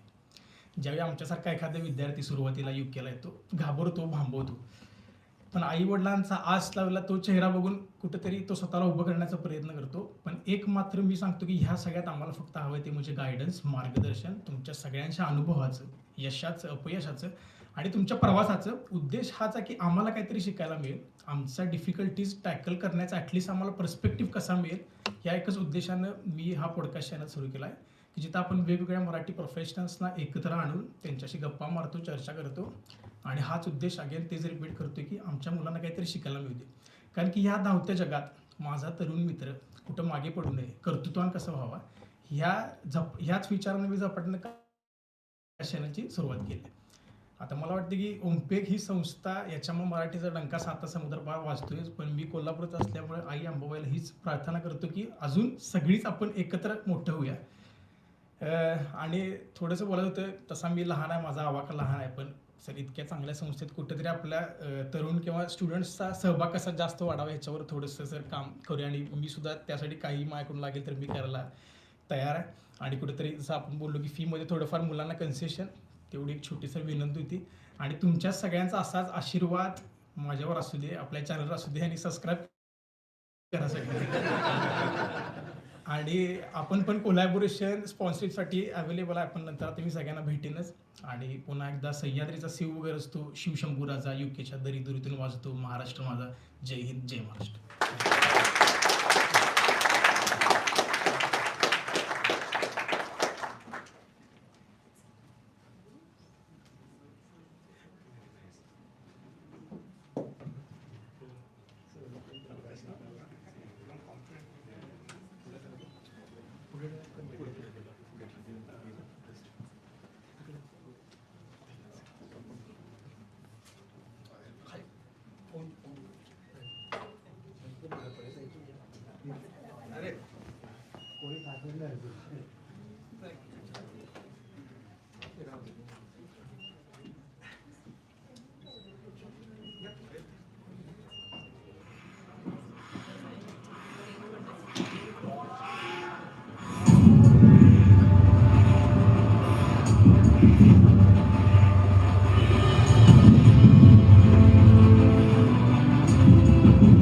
I have traveled far and wide, through able hands and eyes that dream, into the bookshelves of the well-known.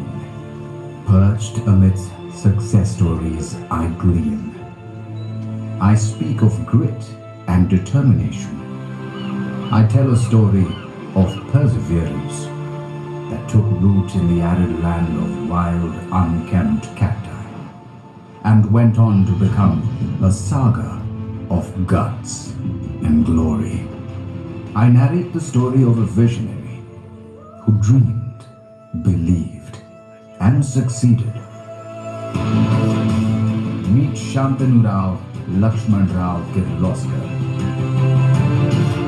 It was, however, his father he looked up to. Being the son of the legendary Lakshman Rao Kirloskar itself was a huge benchmark to match. It was perhaps the constant fire within that didn't let Lakshman Rao sleep until he tamed and transformed the 32-acre barren land that bore nothing but cacti into a land of rosy opportunities. The hamlet so created was called as Kirloskarwadi, a name that will forever be carved in history as an example of entrepreneurship, innovation, and self-reliance. Though this was not where the Kirloskar success story began, it began in Belgaum, in a small bicycle shop set up by Lakshman Rao in 1896.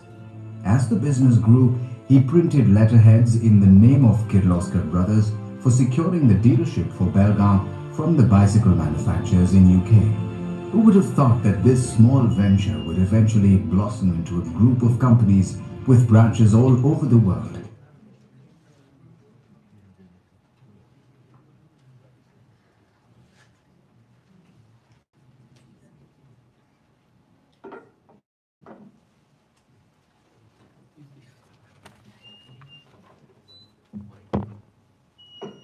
Now we move on to the fireside chat. and interaction with our guest. As you've all seen the film, our guest today represents the 5th generation of the name that is synonymous with the very foundation of Indian industry. As the director of Kirloskar Brothers Limited and the head of its international business, he hasn't inherited a legacy, he has radically re-engineered it. While he oversees a global footprint spanning from India to the UK and the US, the leader who took a 135-year-old heavy engineering firm and infused it with the spirit of Silicon Valley startup introducing AI, IoT, and augmented reality to the industry traditionally built on steel and iron. He restructured UK-based pumps business, SPP Pumps, which was completely dependent on oil and gas, into a business where oil and gas is a much smaller part of the mix, and the company is now the UK's greatest pump manufacturer. Most importantly, for our audience today, he is a leader who has navigated the middle ground of business. He has successfully led a massive restructuring, pivoting a project-dependent giant into a nimble, product-led dolphin that thrives on cash flow sanity and global scalability. Please join me in welcoming a tech-forward visionary and a champion of smart manufacturing, Mr. Alok Kirloskar.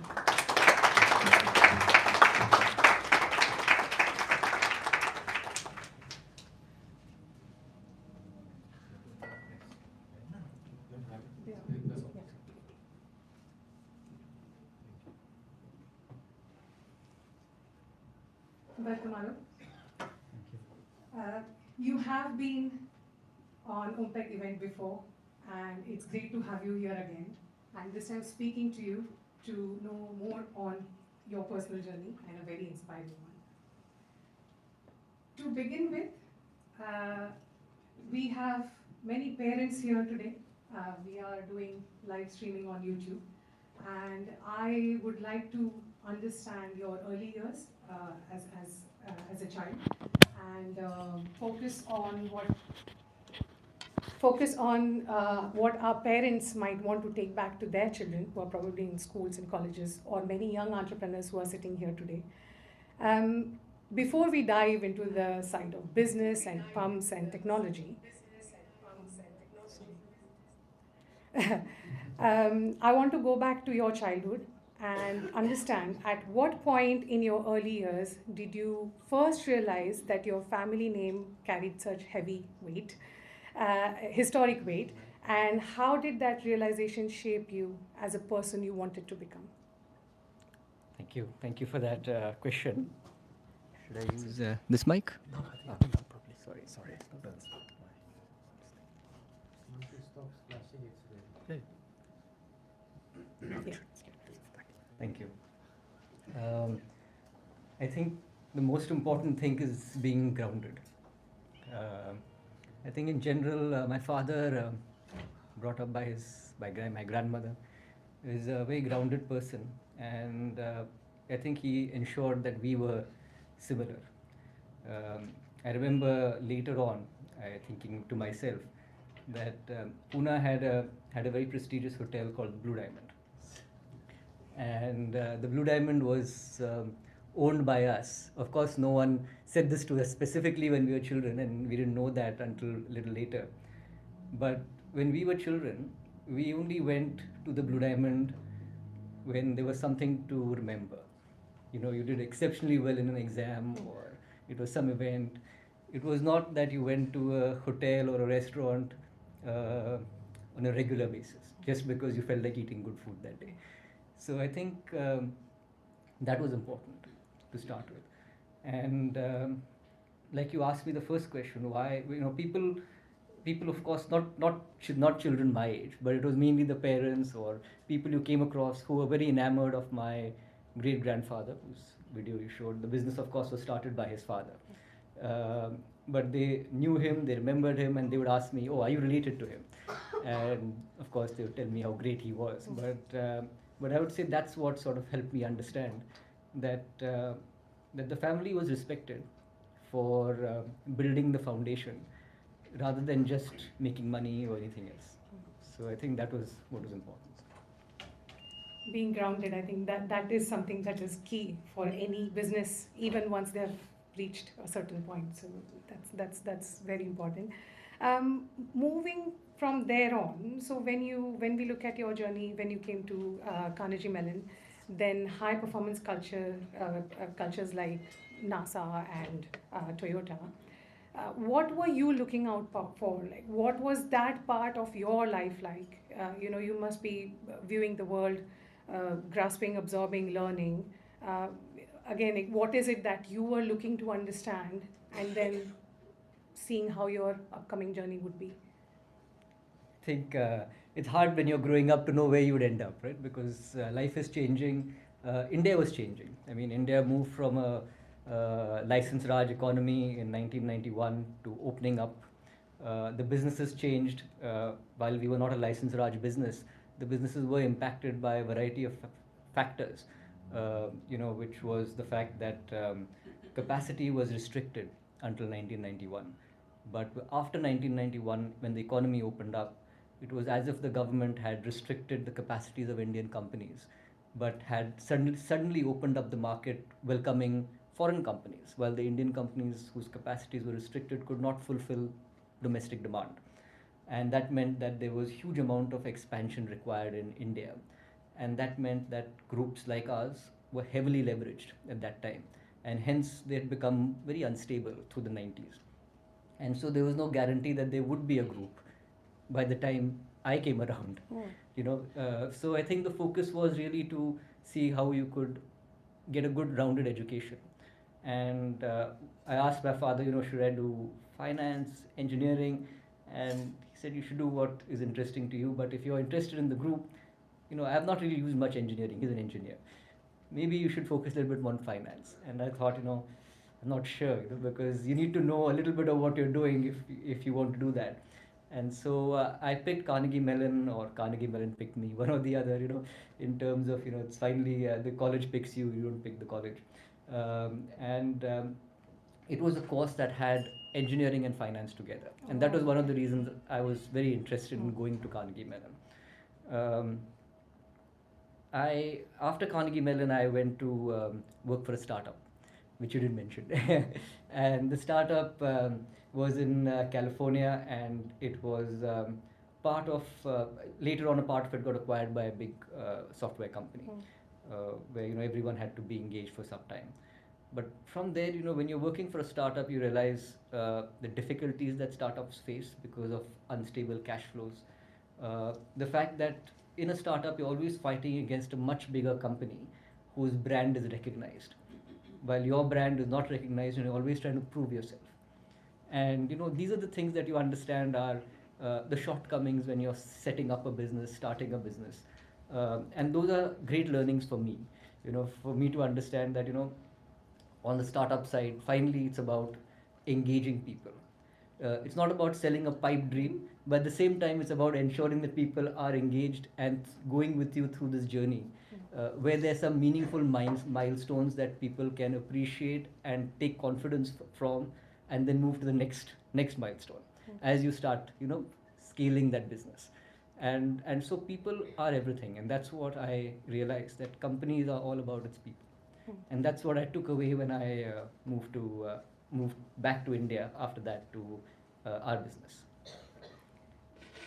As you very rightly pointed out, being an engineer, or I'm an architect, and it's only when you are in the business then you find out that it's not the nice design and pretty pictures that brought you to the business. It's the management and the financial side which you need to understand better. And very rightly, I think the university offered you both, which is a good package to have.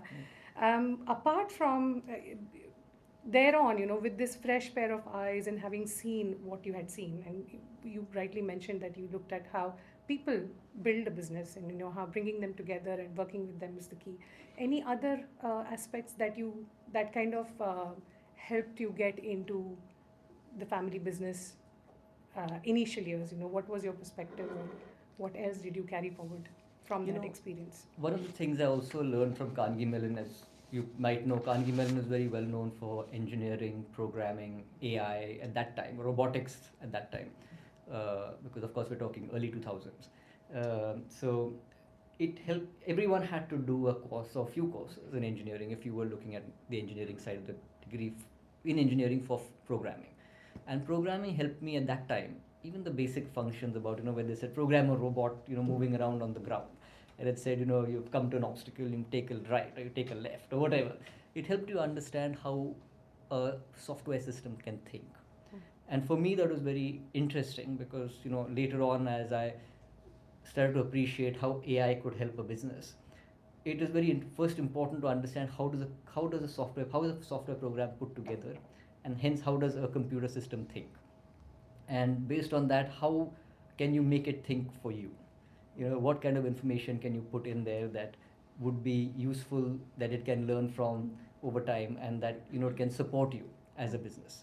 So I would say that was very interesting, because when I joined the business in India, this was in 2007, the business was more project oriented because of the trends at the time. And the second was the business was also losing a lot of young people, because there was a very big software boom at that time in India. Maybe it was back office boom, but software boom at that time in India. And so a lot of young people thought that's more glamorous, in working in those various back office sort of functions in the IT sector. And so we saw a lot of people leave. And for me, that was very interesting, because how do you manage that? Because these are the people who you train, come through the organization and come up the organization.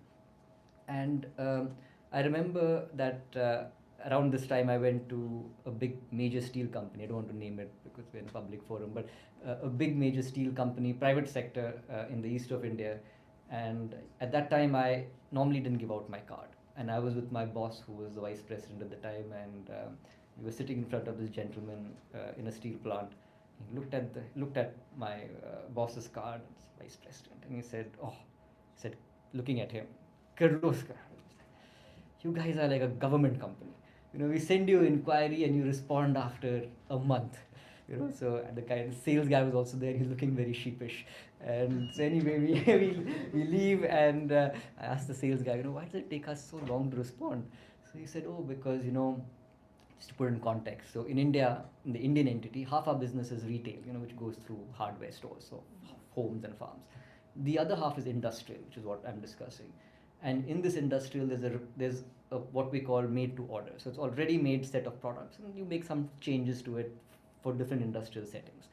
So he said, for this ready-made set of industrial products, we need to go to product engineering, and they need to make some changes. It comes back to the customer. Customer asks for some additional changes. It goes back to them. But he's not the only customer. All of India is sending them inquiries, and maybe outside India. So there you have to wait in a queue, and every time comments come, it takes forever. And so I was thinking that this is something that maybe we can put in sort of a computer system. Yeah. You reference that in the in your introduction to me, which we call Dolphin. And that was our AI system which we designed at that time, released in 2011, which allowed a customer or our salesperson to select a product. So it wasn't product selection. We did select a product, but in the background, it ensured that all our historical warranty issues would be captured. So we would not select a product that we had an issue on historically. So that was part of our learning mechanism at that time. It also ensured that we selected a product that is commercially sensible. So it wasn't just a general selection. It was based on input from our marketing team to ensure that the selection is done at a point that is commercially viable. And while it did a selection, it gave 3 or 4 other options. And the 3 or 4 other options were so that a salesperson, even a novice, when he goes to a customer, can say, I have 4 or 5 other options. If you give me a deviation, this option is cheaper, this option is more expensive but faster. So, he would be almost as experienced as an experienced person. And that was the objective. How do we ensure that our knowledge, which is, we say we're a 150-year-old company or 138-year-old company in the case of the Indian company, but if your people are retired and they're not there, then that knowledge is gone, right? So how do we ensure that knowledge is banked? And that's really what we were trying to do in this case. And so what took us a month, but at the end of 2012, we could do in 3 or 4 minutes. And that is really what we're trying to do, because we was trying to scale the business. Like you said in my introduction, we were a project business.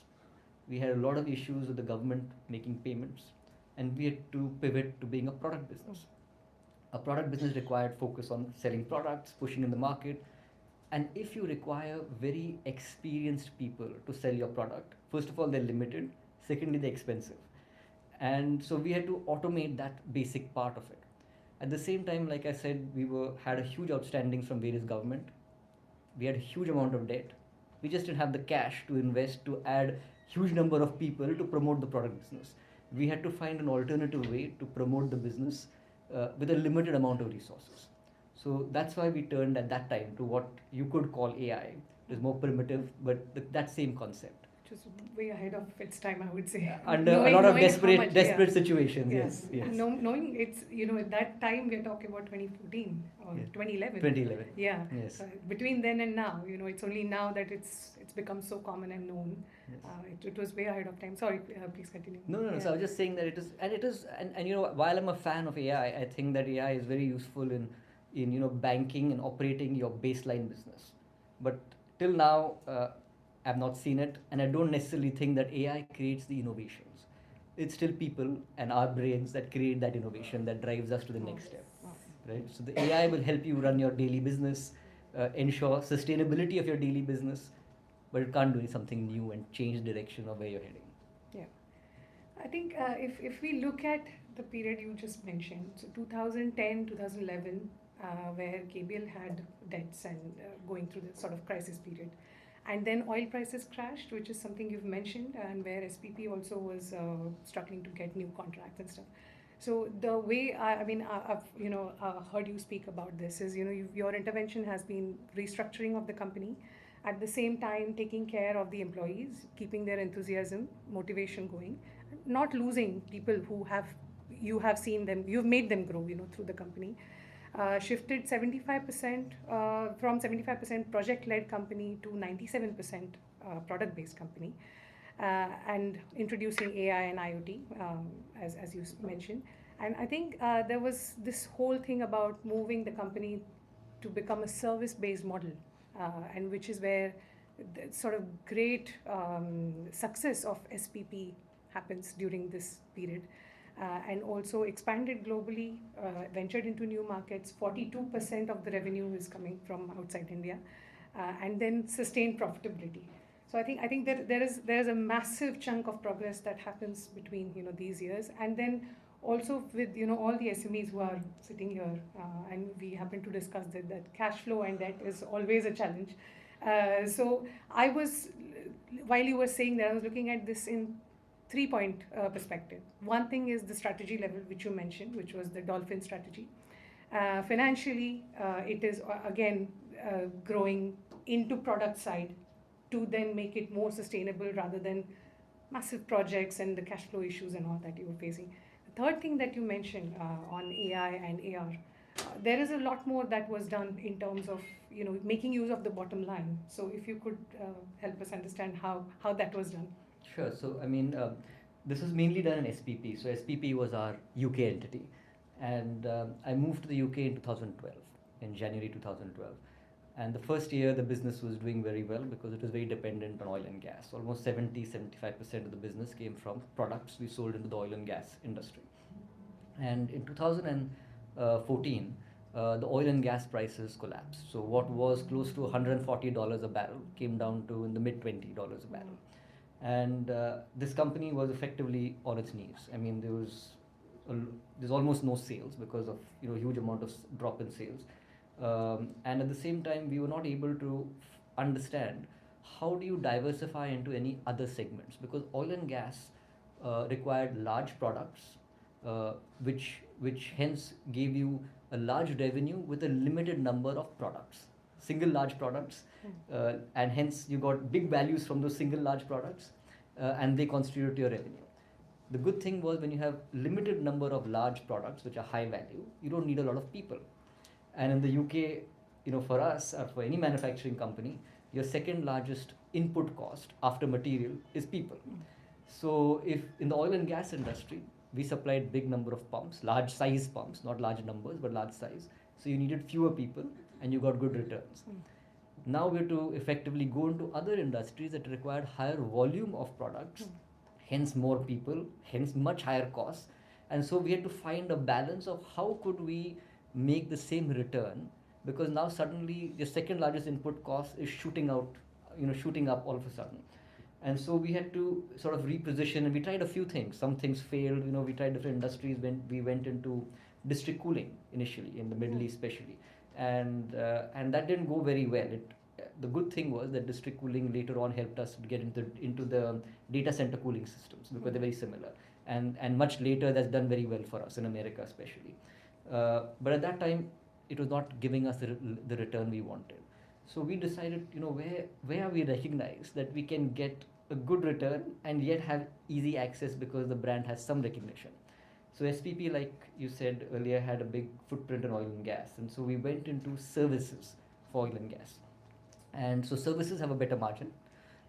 And we had to see how do we scale services, because one thing we wanted to do is not that someone calls us and we go for service. We wanted to see, can we go for a model where we can have a multi-year contract, almost the concept like SaaS, So the first one we got on that concept was Petronas. We got a breakthrough with Petronas after 3 or 4 years, and to manage all their platforms. And we said, how do we do two things? One is we have better visibility ourselves, and secondly, how do we get some level of customer dependency where we have data? And we figured maybe if we put the entire site, which is all the products on that site, into augmented reality, we will have data on the products, and we can update the augmented reality sort of database to highlight the changes we've made, because 80% of the products on the Petronas platform weren't ours. And that's the case for all the platforms we manage. So we started first digitizing it by putting into augmented reality. Then we put in all sorts of predictive analysis tools, which are, predictive analysis and IoT, like you said earlier, tools like that made it easier, and we collected data on all the assets. So we created an asset register. So these kinds of things created dependencies with the customer and us, where we said as the data got richer, and for one of the customers, as an example, I don't want to name them, but when the framework came to an end at the end of 5 years, they wanted to tender it. And they said, give us all this digital data that you have. We said, but that data is ours. You have all the physical data that we've given you.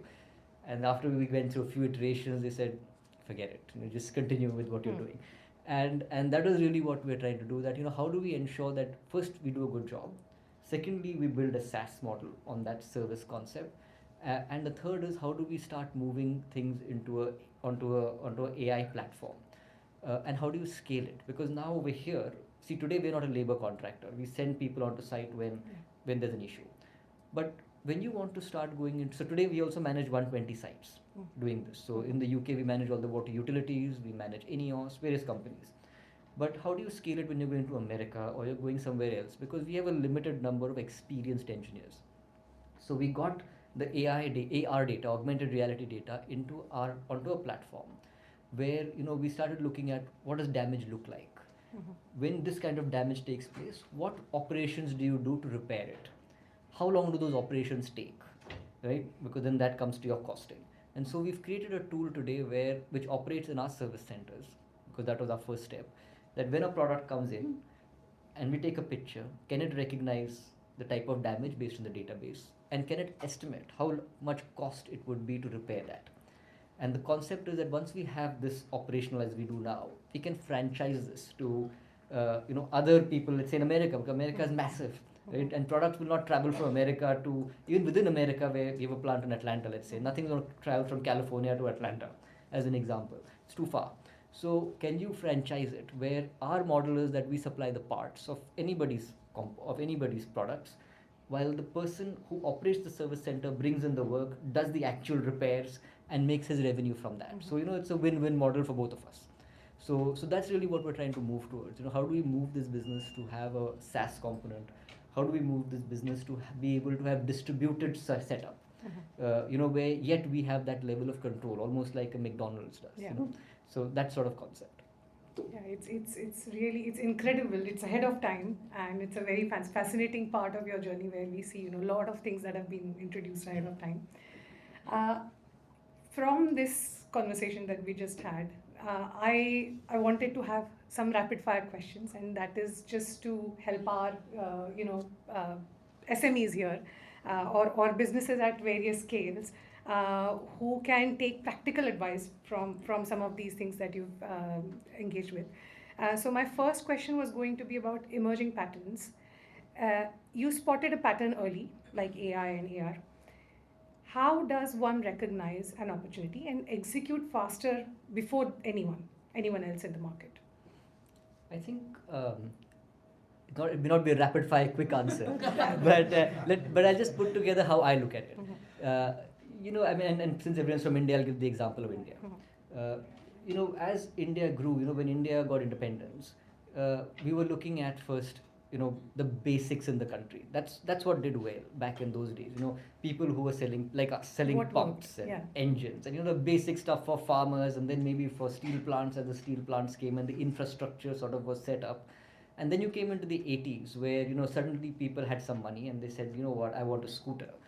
And scooter companies and people like that started doing better because people had moved out of the phase that, I need to basically manage my life every day to now, I have some ambition. I need to show my wealth a little bit, And then you come into the late 90s and now people want cars, and you see the car stocks start booming, And so you go through that cycle and you need to see, first of all, where are you in that cycle? And if you're in this country, then where do you fit in this country's cycle? And if you want to go to a different country, where's your product in that country's cycle?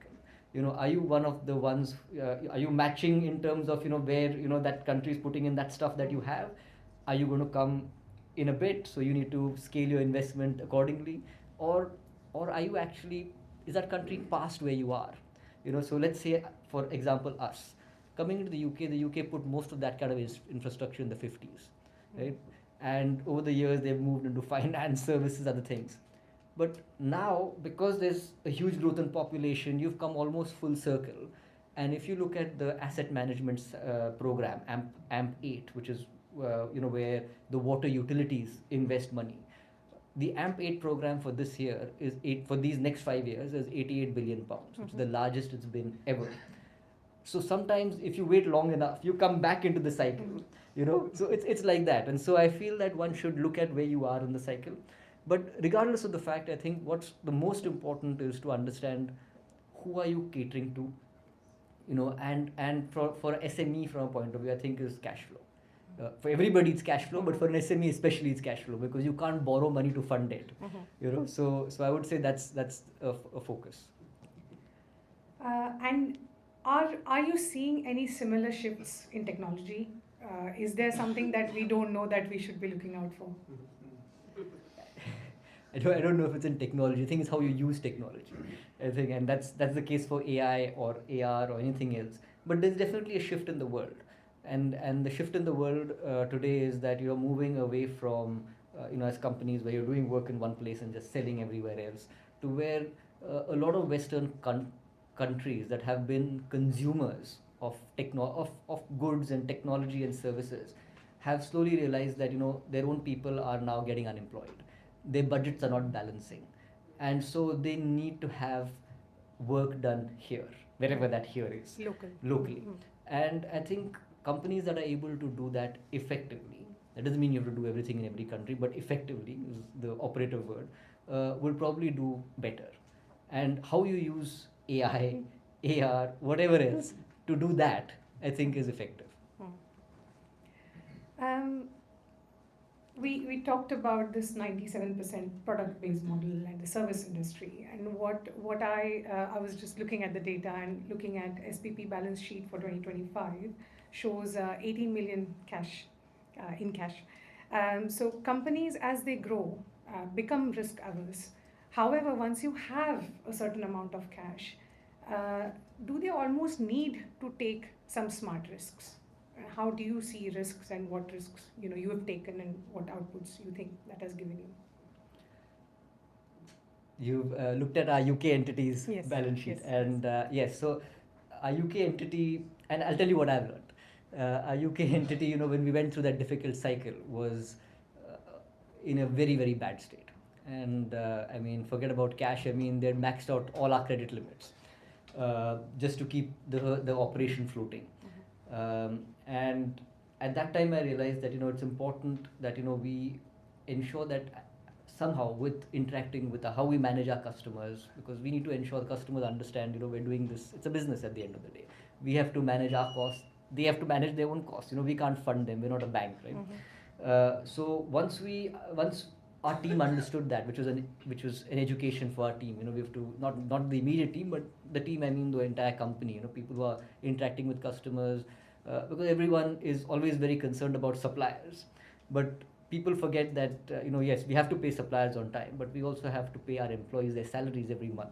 And for that, we need to ensure that there is that balance of how we manage our suppliers, how we manage our customers, to ensure that we are operating. With that background, I would say that we have managed over the last few years to ensure that we are debt free, and as you mentioned, we have cash in the bank as per the company's house reports. But yes, I mean, there is a difference between the operating business, and there's a difference between the cash the company generates, which we keep on our balance sheet and we keep it separate, because I feel there needs to be that healthy pressure on the operating level teams, that that they need to work on the credit lines and not take solace from the fact that there is money in the bank. And so we've always told our operating teams that there's no money available. That money that's there is for what the company may want to do in the future. It's the money that we have earned from our hard efforts in the past, and we don't need to give it away. What they need to work on is on the credit line the bank gives us, and that keeps the pressure on them, because they have to ensure that every month they don't max out the credit lines, and secondly, they pay the suppliers on time. So that ensures that they have that healthy pressure on them. Otherwise, people, I've seen this in India. Go back to that example. The company in India had a lot of cash in the bank, and at the time the CFO thought, why pay the banks an interest rate when we have our own cash in the bank? So let us take that cash and pay off the suppliers. But as soon as he did that, everyone was relaxed. Everyone thought there's no pressure now, no supplier is chasing me anymore. So why should I go and chase the customer? So that was a hard learning for me, and I realized you have to keep those two separate. And yes, to answer your question, the money that the company earns, yes, it is for future acquisitions, which we always look at. It's for future investments in things that align with our strategy, whether it's IoT or things like that. We do look at areas to acquire in those things that would help us move along the line down the road of our SaaS models. So yes, so we do look at opportunities in that space, and that's what we keep cash in the bank for. For SMEs or bigger businesses in this room, what is the practical process of turning company value, what you value or have as ethics, into strategy, and then into quarterly and annual goals? So how do you set goals for your teams? You earlier mentioned that the teams overall worldwide would have certain goals, and how do you typically set this for them?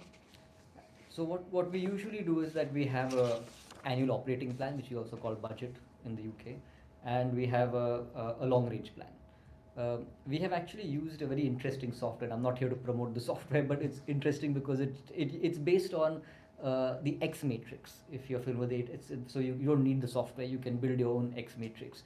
But the software is called Cascade, just for anyone who's interested to know. But so once we put our overall vision and mission of the organization, we come down, if you look at think of it as a box, and the vision and vision is on top.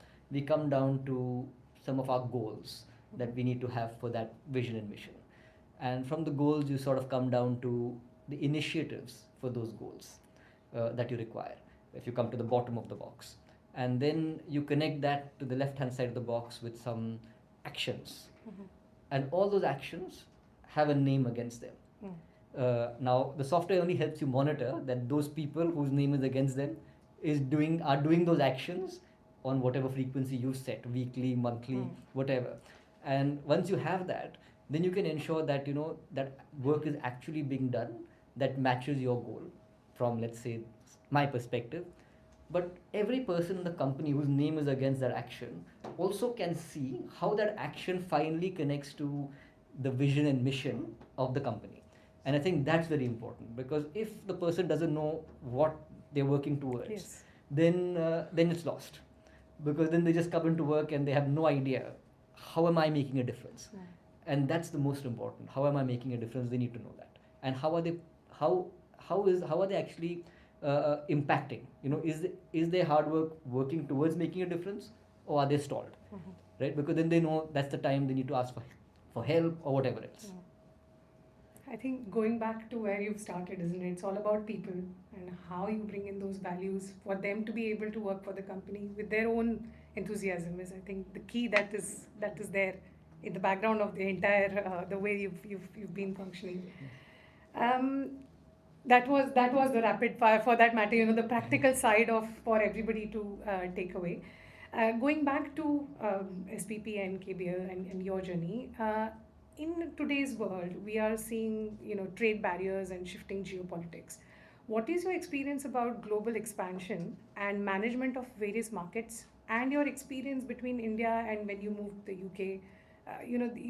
We were discussing some of these points before. You've brought forward some really interesting aspects between the two countries, and especially trade markets elsewhere in the world. I think that India is of course in a development phase, but in India I think there's some areas that I think people sometimes need clarity. I think one is there's a difference between indigenization and innovation. I think sometimes people are confused by these two words, but these are two totally different things. And the second I think is that we have a lot of good ideas in India. We do a lot of good things very fast in India, but validation. Are we validating that idea? Are we validating that process? I think sometimes we think Europe, the UK are very slow to get something to market. But that validation of that technology or idea or process is extremely important, because we can't do validation at the customer's expense. As a company, it has to be done at our expense. It's our product, right? So I think that is one thing that is a big difference, since you asked what's the difference. So I think that's a difference, and that's a learning that will ensure that we get a consistent output, and there's a higher level of trust in Indian quality. So I would say that is something that's one difference. To answer your other point is that yes, I mean there is no option. I think now I think every organization does need to have a focus on localization. And coming to the point earlier, is that how well can you manage that through systems? How can you ensure that your metrics are standardized? Because the metrics need to be standardized across different geographies. But at the same time, you need to ensure that the people are not the same. I mean, the great example of this is Ford in India. Ford runs it from America. They've entered and exited India 3 times, as an example. Right? So I think it's important while there's a standardization of metrics when you're operating in different geographies, there cannot be the same standardization for people. Yeah. There has to be an understanding of the culture, how one interacts in that culture, so that you sort of ensure that there's progress. And so those two have to be aligned in some way or the other.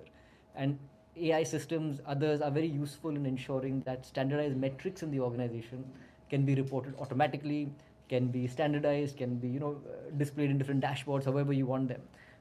But the people side has to be kept separate, and one has to understand how people and different cultures engage, because that is different whether you're in America, you're here in the UK, or you're in India.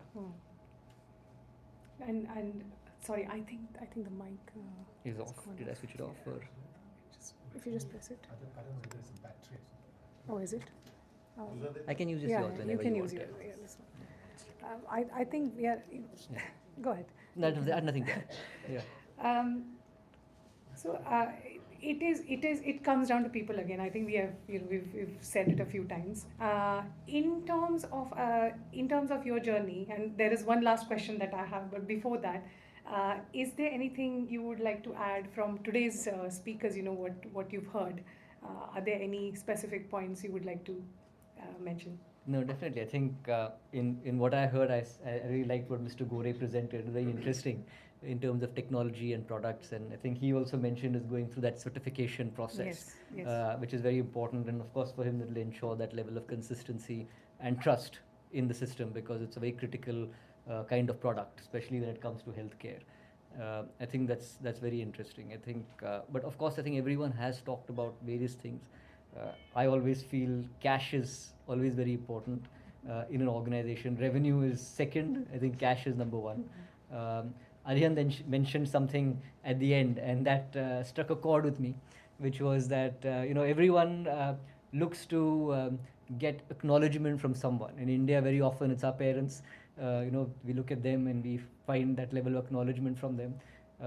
Sometimes for companies, it's our customers, through which we get that level of acknowledgement. So we need to get that connectivity with whoever it is, whether it's your parents or it's your customer, if it's your company, to get that level of acknowledgement. Because once you have that, I think the process just keeps running. Yes, yes. Thank you very much for listening to our speakers and for your kind thoughts. From the legacy that you carry,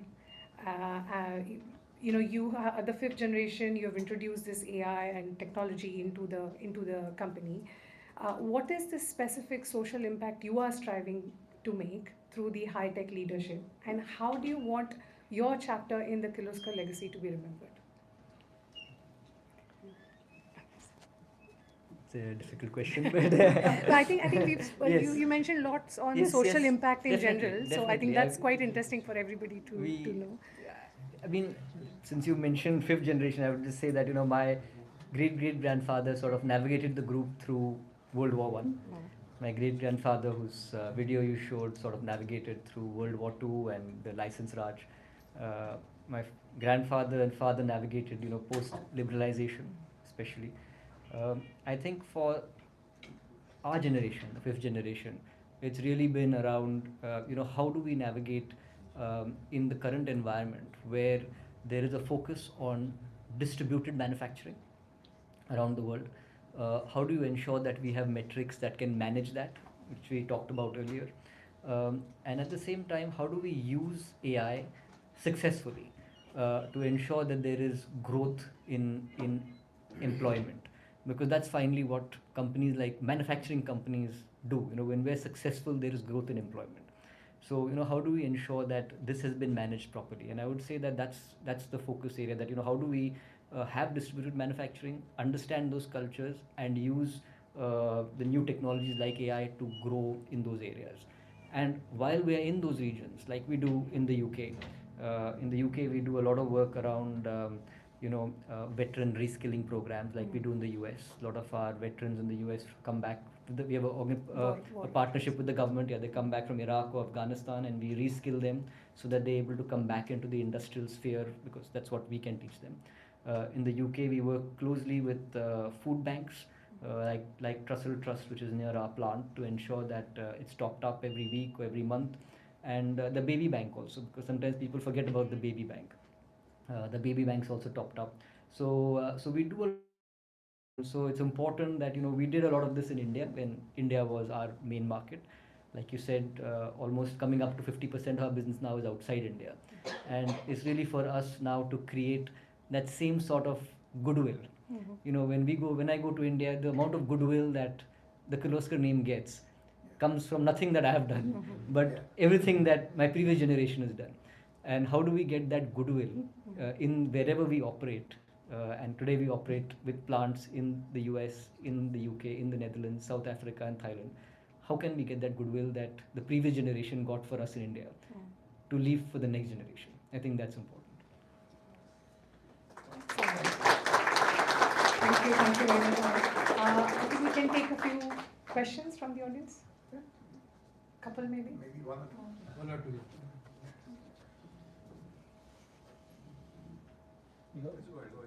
That's fine. Nice to meet you. Pleasure. I'm closing my circle. I did my first internship in Kirloskar plant in Sangli district. After 26 years now, talking to another Kirloskar. Nice to meet you, sir. There are a couple of things I learned from your experience, that the technology shift you mentioned. mentioned in AI and robotics. I am part of other technology in 3D printing and advanced manufacturing, smart manufacturing side. And I see in India there's a trend coming now for MRO, which you are very well versed with oil and gas. But that is only not only applicable to India anymore, it's for everybody. Are you looking at any products or smart technologies, which you also mentioned about distributed manufacturing. So are you looking at any technology platforms you want to develop yourself to prepare your products, but also there's an opportunity in India for aerospace and defense. I know people who are looking for it, but no OEM coming forward and putting their hands in validation, as you said, and try it. So are you looking in the roadmap where using smart technologies to repair parts or produce spare parts locally? So in 2013, we tied up with a German company called Voxeljet that makes 3D printers. Yes, and so as you know, they developed something which is a large printer for us, which we use in India. We use 3D printed sand molds because that allows us to pour any material into the mold and hence get various metallurgies for our requirements. So yes, we are looking at 3D printing as you mentioned. That is very important for us, and we use that to we use the printer in India to support quick ship spare parts for the platforms we manage in in Malaysia, etc., wherever else, the UK and the North Sea and other places. But to your point, we are mainly focused on rotating equipment because I think you asked a question earlier, and maybe I'll answer it now. Is that as a company we've realized that when we go away from the core, it is very dangerous. You lose a lot of money, and you don't have that level of knowledge. We got into construction because we thought that's your pumps are going into a pump house. Why not build the whole pump house? We used some of the money that was on our balance sheet in India to buy a construction company. We wrote off 1,000 crores on that company. So we realized we don't want to go into anything that's non-core, where we don't understand the technology or we don't have the depth of knowledge in the technology. We want to stay on all the core areas because there's enough to do in what we know how to do. So I would say that's our focus. Yeah, and in situ repair for your products? Yes, we do that through field service. Yes. Yeah. Hello, thank you. My name is Sushil. With your huge experience, especially expertise in the UK as well, I want to ask a macroeconomic question with your experience. You see the current government is an absolute shambolic, no clue where it's going. With national insurance tax increases, minimum wage increases, the service industry is going down. He's desperately looking for some growth. So if you were to address the Prime Minister of this country and give some idea as to where and how the growth can come in this country so that we all can flourish properly. Not that he will listen even if it makes sense, but still, what will be your view for that? What I may say you may not like, but I'll say it anyway because I've said it on many forums, including in the IOD, which is recorded. So I would say that for any economy to grow, I think the first and most important thing, including for AI and things like that, is cheap power. And our biggest issue today in the UK is that our industrial power rates are £283 a megawatt hour. Put that in context. America is £45 a megawatt hour. Germany is £101 a megawatt hour. Sweden is £56 a megawatt hour. So the UK power rate for manufacturing, whether you want to make steel, whether you want to make petrochemicals, chemicals. I mean, if you look at INEOS as an example, they've been complaining that from being a very profitable company, they've racked up losses of 18 billion pounds. So you need cheap power. And I know Ed Miliband is very intelligent, but unfortunately, it's not working. And I would say the first thing and most important thing for us to do is find ways to get cheap power. We have a lot of oil in the North Sea. And if you look at Norway, just to put in context, Norway just recently said they found a huge block of oil in the North Sea right next to the British gas blocks, and they're looking to pump it out. Now, Norway doesn't use the gas, but they take all the money from the gas they sell and invest it through their sovereign fund into green technology. So at least there's a movement of revenue of how to invest in green. Today, we are not issuing any licenses but instead we're charging the cost of investing in green onto all our wallets effectively, and the company's wallets, which is not feasible, I think. And I think Ed Miliband has said often that, oh, that will, if we give more licenses, it will go to it trades at the international rate, and so we would not be benefited by that. I don't think that's true, because today there's a windfall tax of 75%. As you know, in company executives don't like flat rate taxes on anything, because that means that the harder you work, the more you pay. Instead, what should be done is that they should say, we want 2 million barrels, 3 million barrels at $5 a barrel, whatever, put a number to it. And then companies will be innovative enough to generate more barrels, so that the whatever number of million barrels they want at $5 constitute a smaller portion of the company's revenue. And that ensures that CEOs and executives and employees are all incentivized, because companies are incentivized by profit. If you put a flat rate of 75%, nobody's incentivizing the company to work. So I think instead of that, they should have a volume that they want at a fixed price, whatever the price is, and let the companies figure out how they make money from everything else they produce. So I would say it's a very simple thing. Start with cheap power. I think a good example of AI right now is that Amazon has bought Didcot Power Station, which is in Oxford, because they need power. And so it's finally, whether it's AI, whether it is manufacturing like the steel industry, chemical industry, everyone needs power. So if we can make it attractive, then the UK can be a really good hub for manufacturing, because our labor laws are far better than European labor laws. They're protective compared to America, but they're still far better than European labor laws. So I think that personally I'm very bullish on UK manufacturing if the price of power is sensible. I work in the energy business. There is no prospect of that for the next 10 years. I actually run the cross-party parliamentary group in Westminster on energy costs. So it's not that members of parliament are unaware of it, but we've come down such a big path that unless we actually say, hang on a second, UK Climate Change Act, the first of its kind, no one is, unless you repeal that, unless you make a big turnaround, it's a very difficult proposition at this point. I feel, and I empathize with what you say. I'll also say that there is no such thing as a low energy, high developed economy. So it's a really difficult problem. Thank you for highlighting it. Thank you, Alok. May I call Jay Kasura to present a moment, please?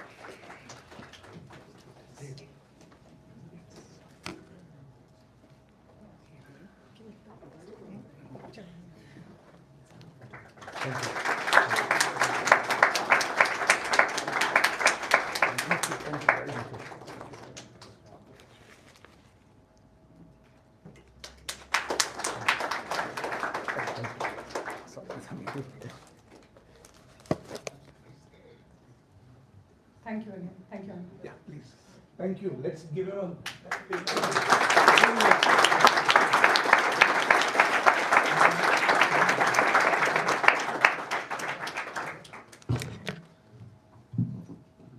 शेवटचं काम, vote of thanks. First and foremost, Alok, thanks a lot for sparing the evening and giving your valuable inputs. We really learned from it, and I'm sure this is not the end, but this is just a beginning to have a collaboration, cooperation, and learning from you for all our OMPEG members. Those who are present today, those who are not able to, will continue to collaborate and work with you and see what best we can do. Secondly, thanks to all 13 OMPEG presenters today. They have shared their vision, their views, their services, products. Please, please, please make use of that. They are going to be success stories. Some of them already are success stories, and we want more and more such success stories to come up. Thanks to the audience who have spared their evening and joined us today. It's almost houseful today. I think we are seeing till the last row, it is full. So thanks to the audience. Another humble request is we have a QR code here. When at the beginning Raj asked to raise the hands who are not members, please, please, please scan the QR code. It will take you to the OMPEG membership page. Please become OMPEG member.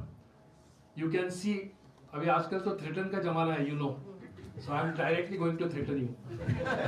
So if you don't become OMPEG member, you will lose big time. Now, in the networking session afterwards, you will hear so many success stories, so many. I can, with hundreds of success stories happening right here. So please become a member. It's £10 per month, but the value is enormous. And you will definitely thank OMPEG for creating this platform.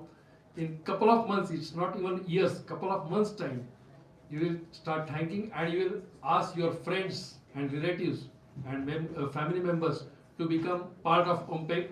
This movement has to grow.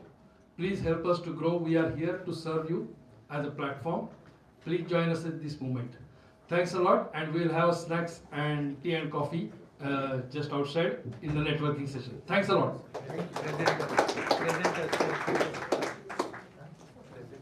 Oh, all the presenters also. Thank you.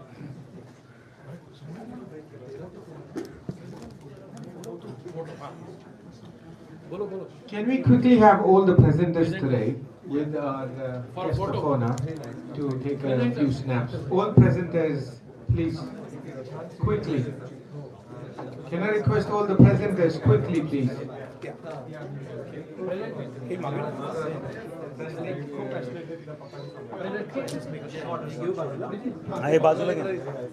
Guys, just to remind, this is Shantanu from Mayanara portal. If you can just fill in your forms and put those into the bowl.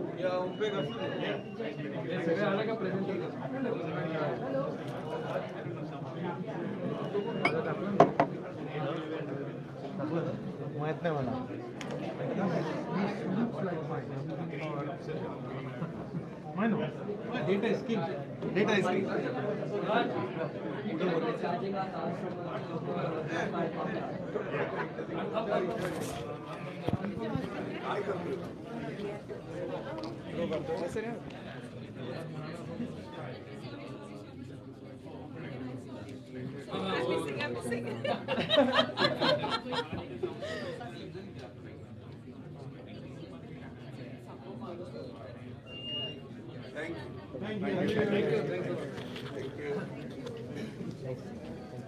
The mic आहे का mic?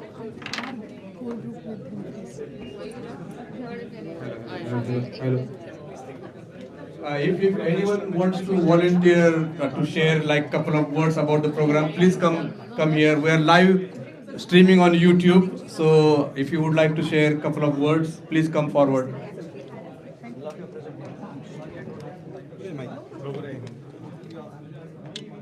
If anyone wants to buy my book, a signed copy, it is available. So please reach out to me, and then I can provide you the signed copy of my book. Thank you. Oh, it's one of the best program, and I always enjoy coming to the OMPEG event. There's a lot to learn from our speakers as well as guest Alok ji, and it's a pleasure to be here. And I must say thank you to OMPEG for organizing this showcase event. Thank you very much. Thank you. Sushil, would like to share any thought about the program? What you feel? This is a proven format and proven platform for OMPEG, whether it is Winter Showcase or Summer Showcase. It was really good to see some new innovative products like Nari Health and so many other things. And I'm sure, like previous years, OMPEG will provide a platform for a huge success to all these entrepreneurs. So these were my all fellow presenters, and I wish them good luck. And I'm sure OMPEG will be able to kind of be playing a pivotal role in their success. So thank you so much, and please continue to do the great work that you guys are doing. Thank you so much. Thank you, Sushil. Just to let you know, anyone would like to share a few thoughts about the program? Hi, I'm Himanshu. This was my first time presenting at OMPEG, and it's been a wonderful experience because the big community is really big, everyone is very nice, and it's a nice platform for you to come and present your work, get some guidance and help. Do become a member. Thank you very much. Thank you. You would like to share a couple of words? तसं पण चालेल. हां. About the program, what do you think? Oh, hi. So absolutely elated, absolutely wonderful to attend the program. This is probably my fourth or the fifth time that I'm attending OMPEG events. It has always been a pleasure. Been associated with OMPEG for the last, I think, since its inception. But yeah, I presented today. As always, everybody has been so cordial, so warm and friendly. I would definitely recommend each and everyone to become a member. Look at it as an investment in your own future. So that's all that I would say. Come in, be part of it, and have a great day. Thank you. Thank you.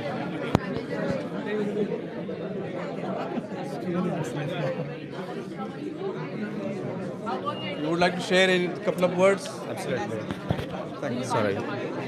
Live? चालू कर की.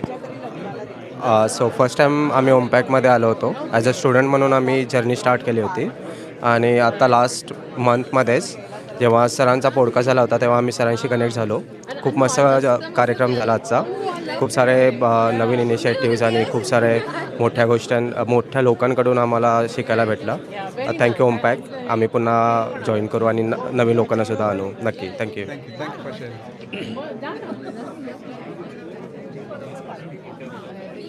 Anyone would like to share a couple of words?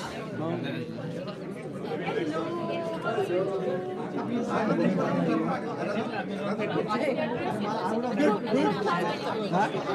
Anyone would like to share the experience? A couple of words? No, hi, I'm Mandar. I'm very glad to hear thoughts of Mr. Alok Kirloskar, and I wasn't aware that it has become so big multinational company. So thank you OMPEG for bringing him on the board. Thank you. Thank you.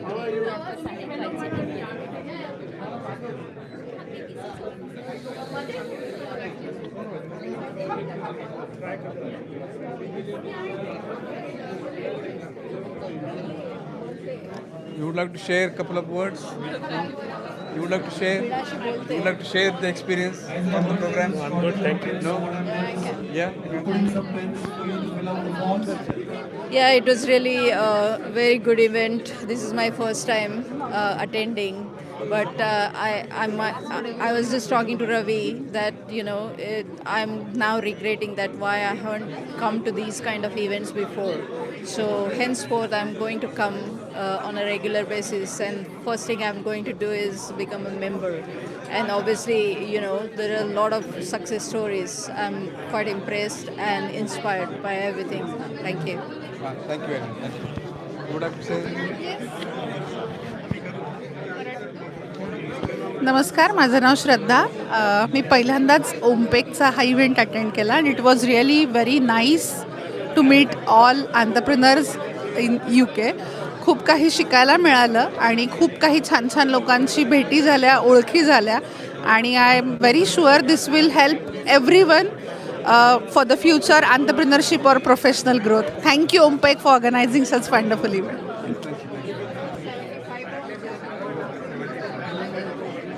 So this was the live streaming of OMPEG's Winter Showcase, and this hopefully you took some inspiration and liked the speeches, and also the speech from Mr. Kirloskar. So I'm signing off now. This is the live YouTube streaming. I'm signing off now. This is Raj. Thank you.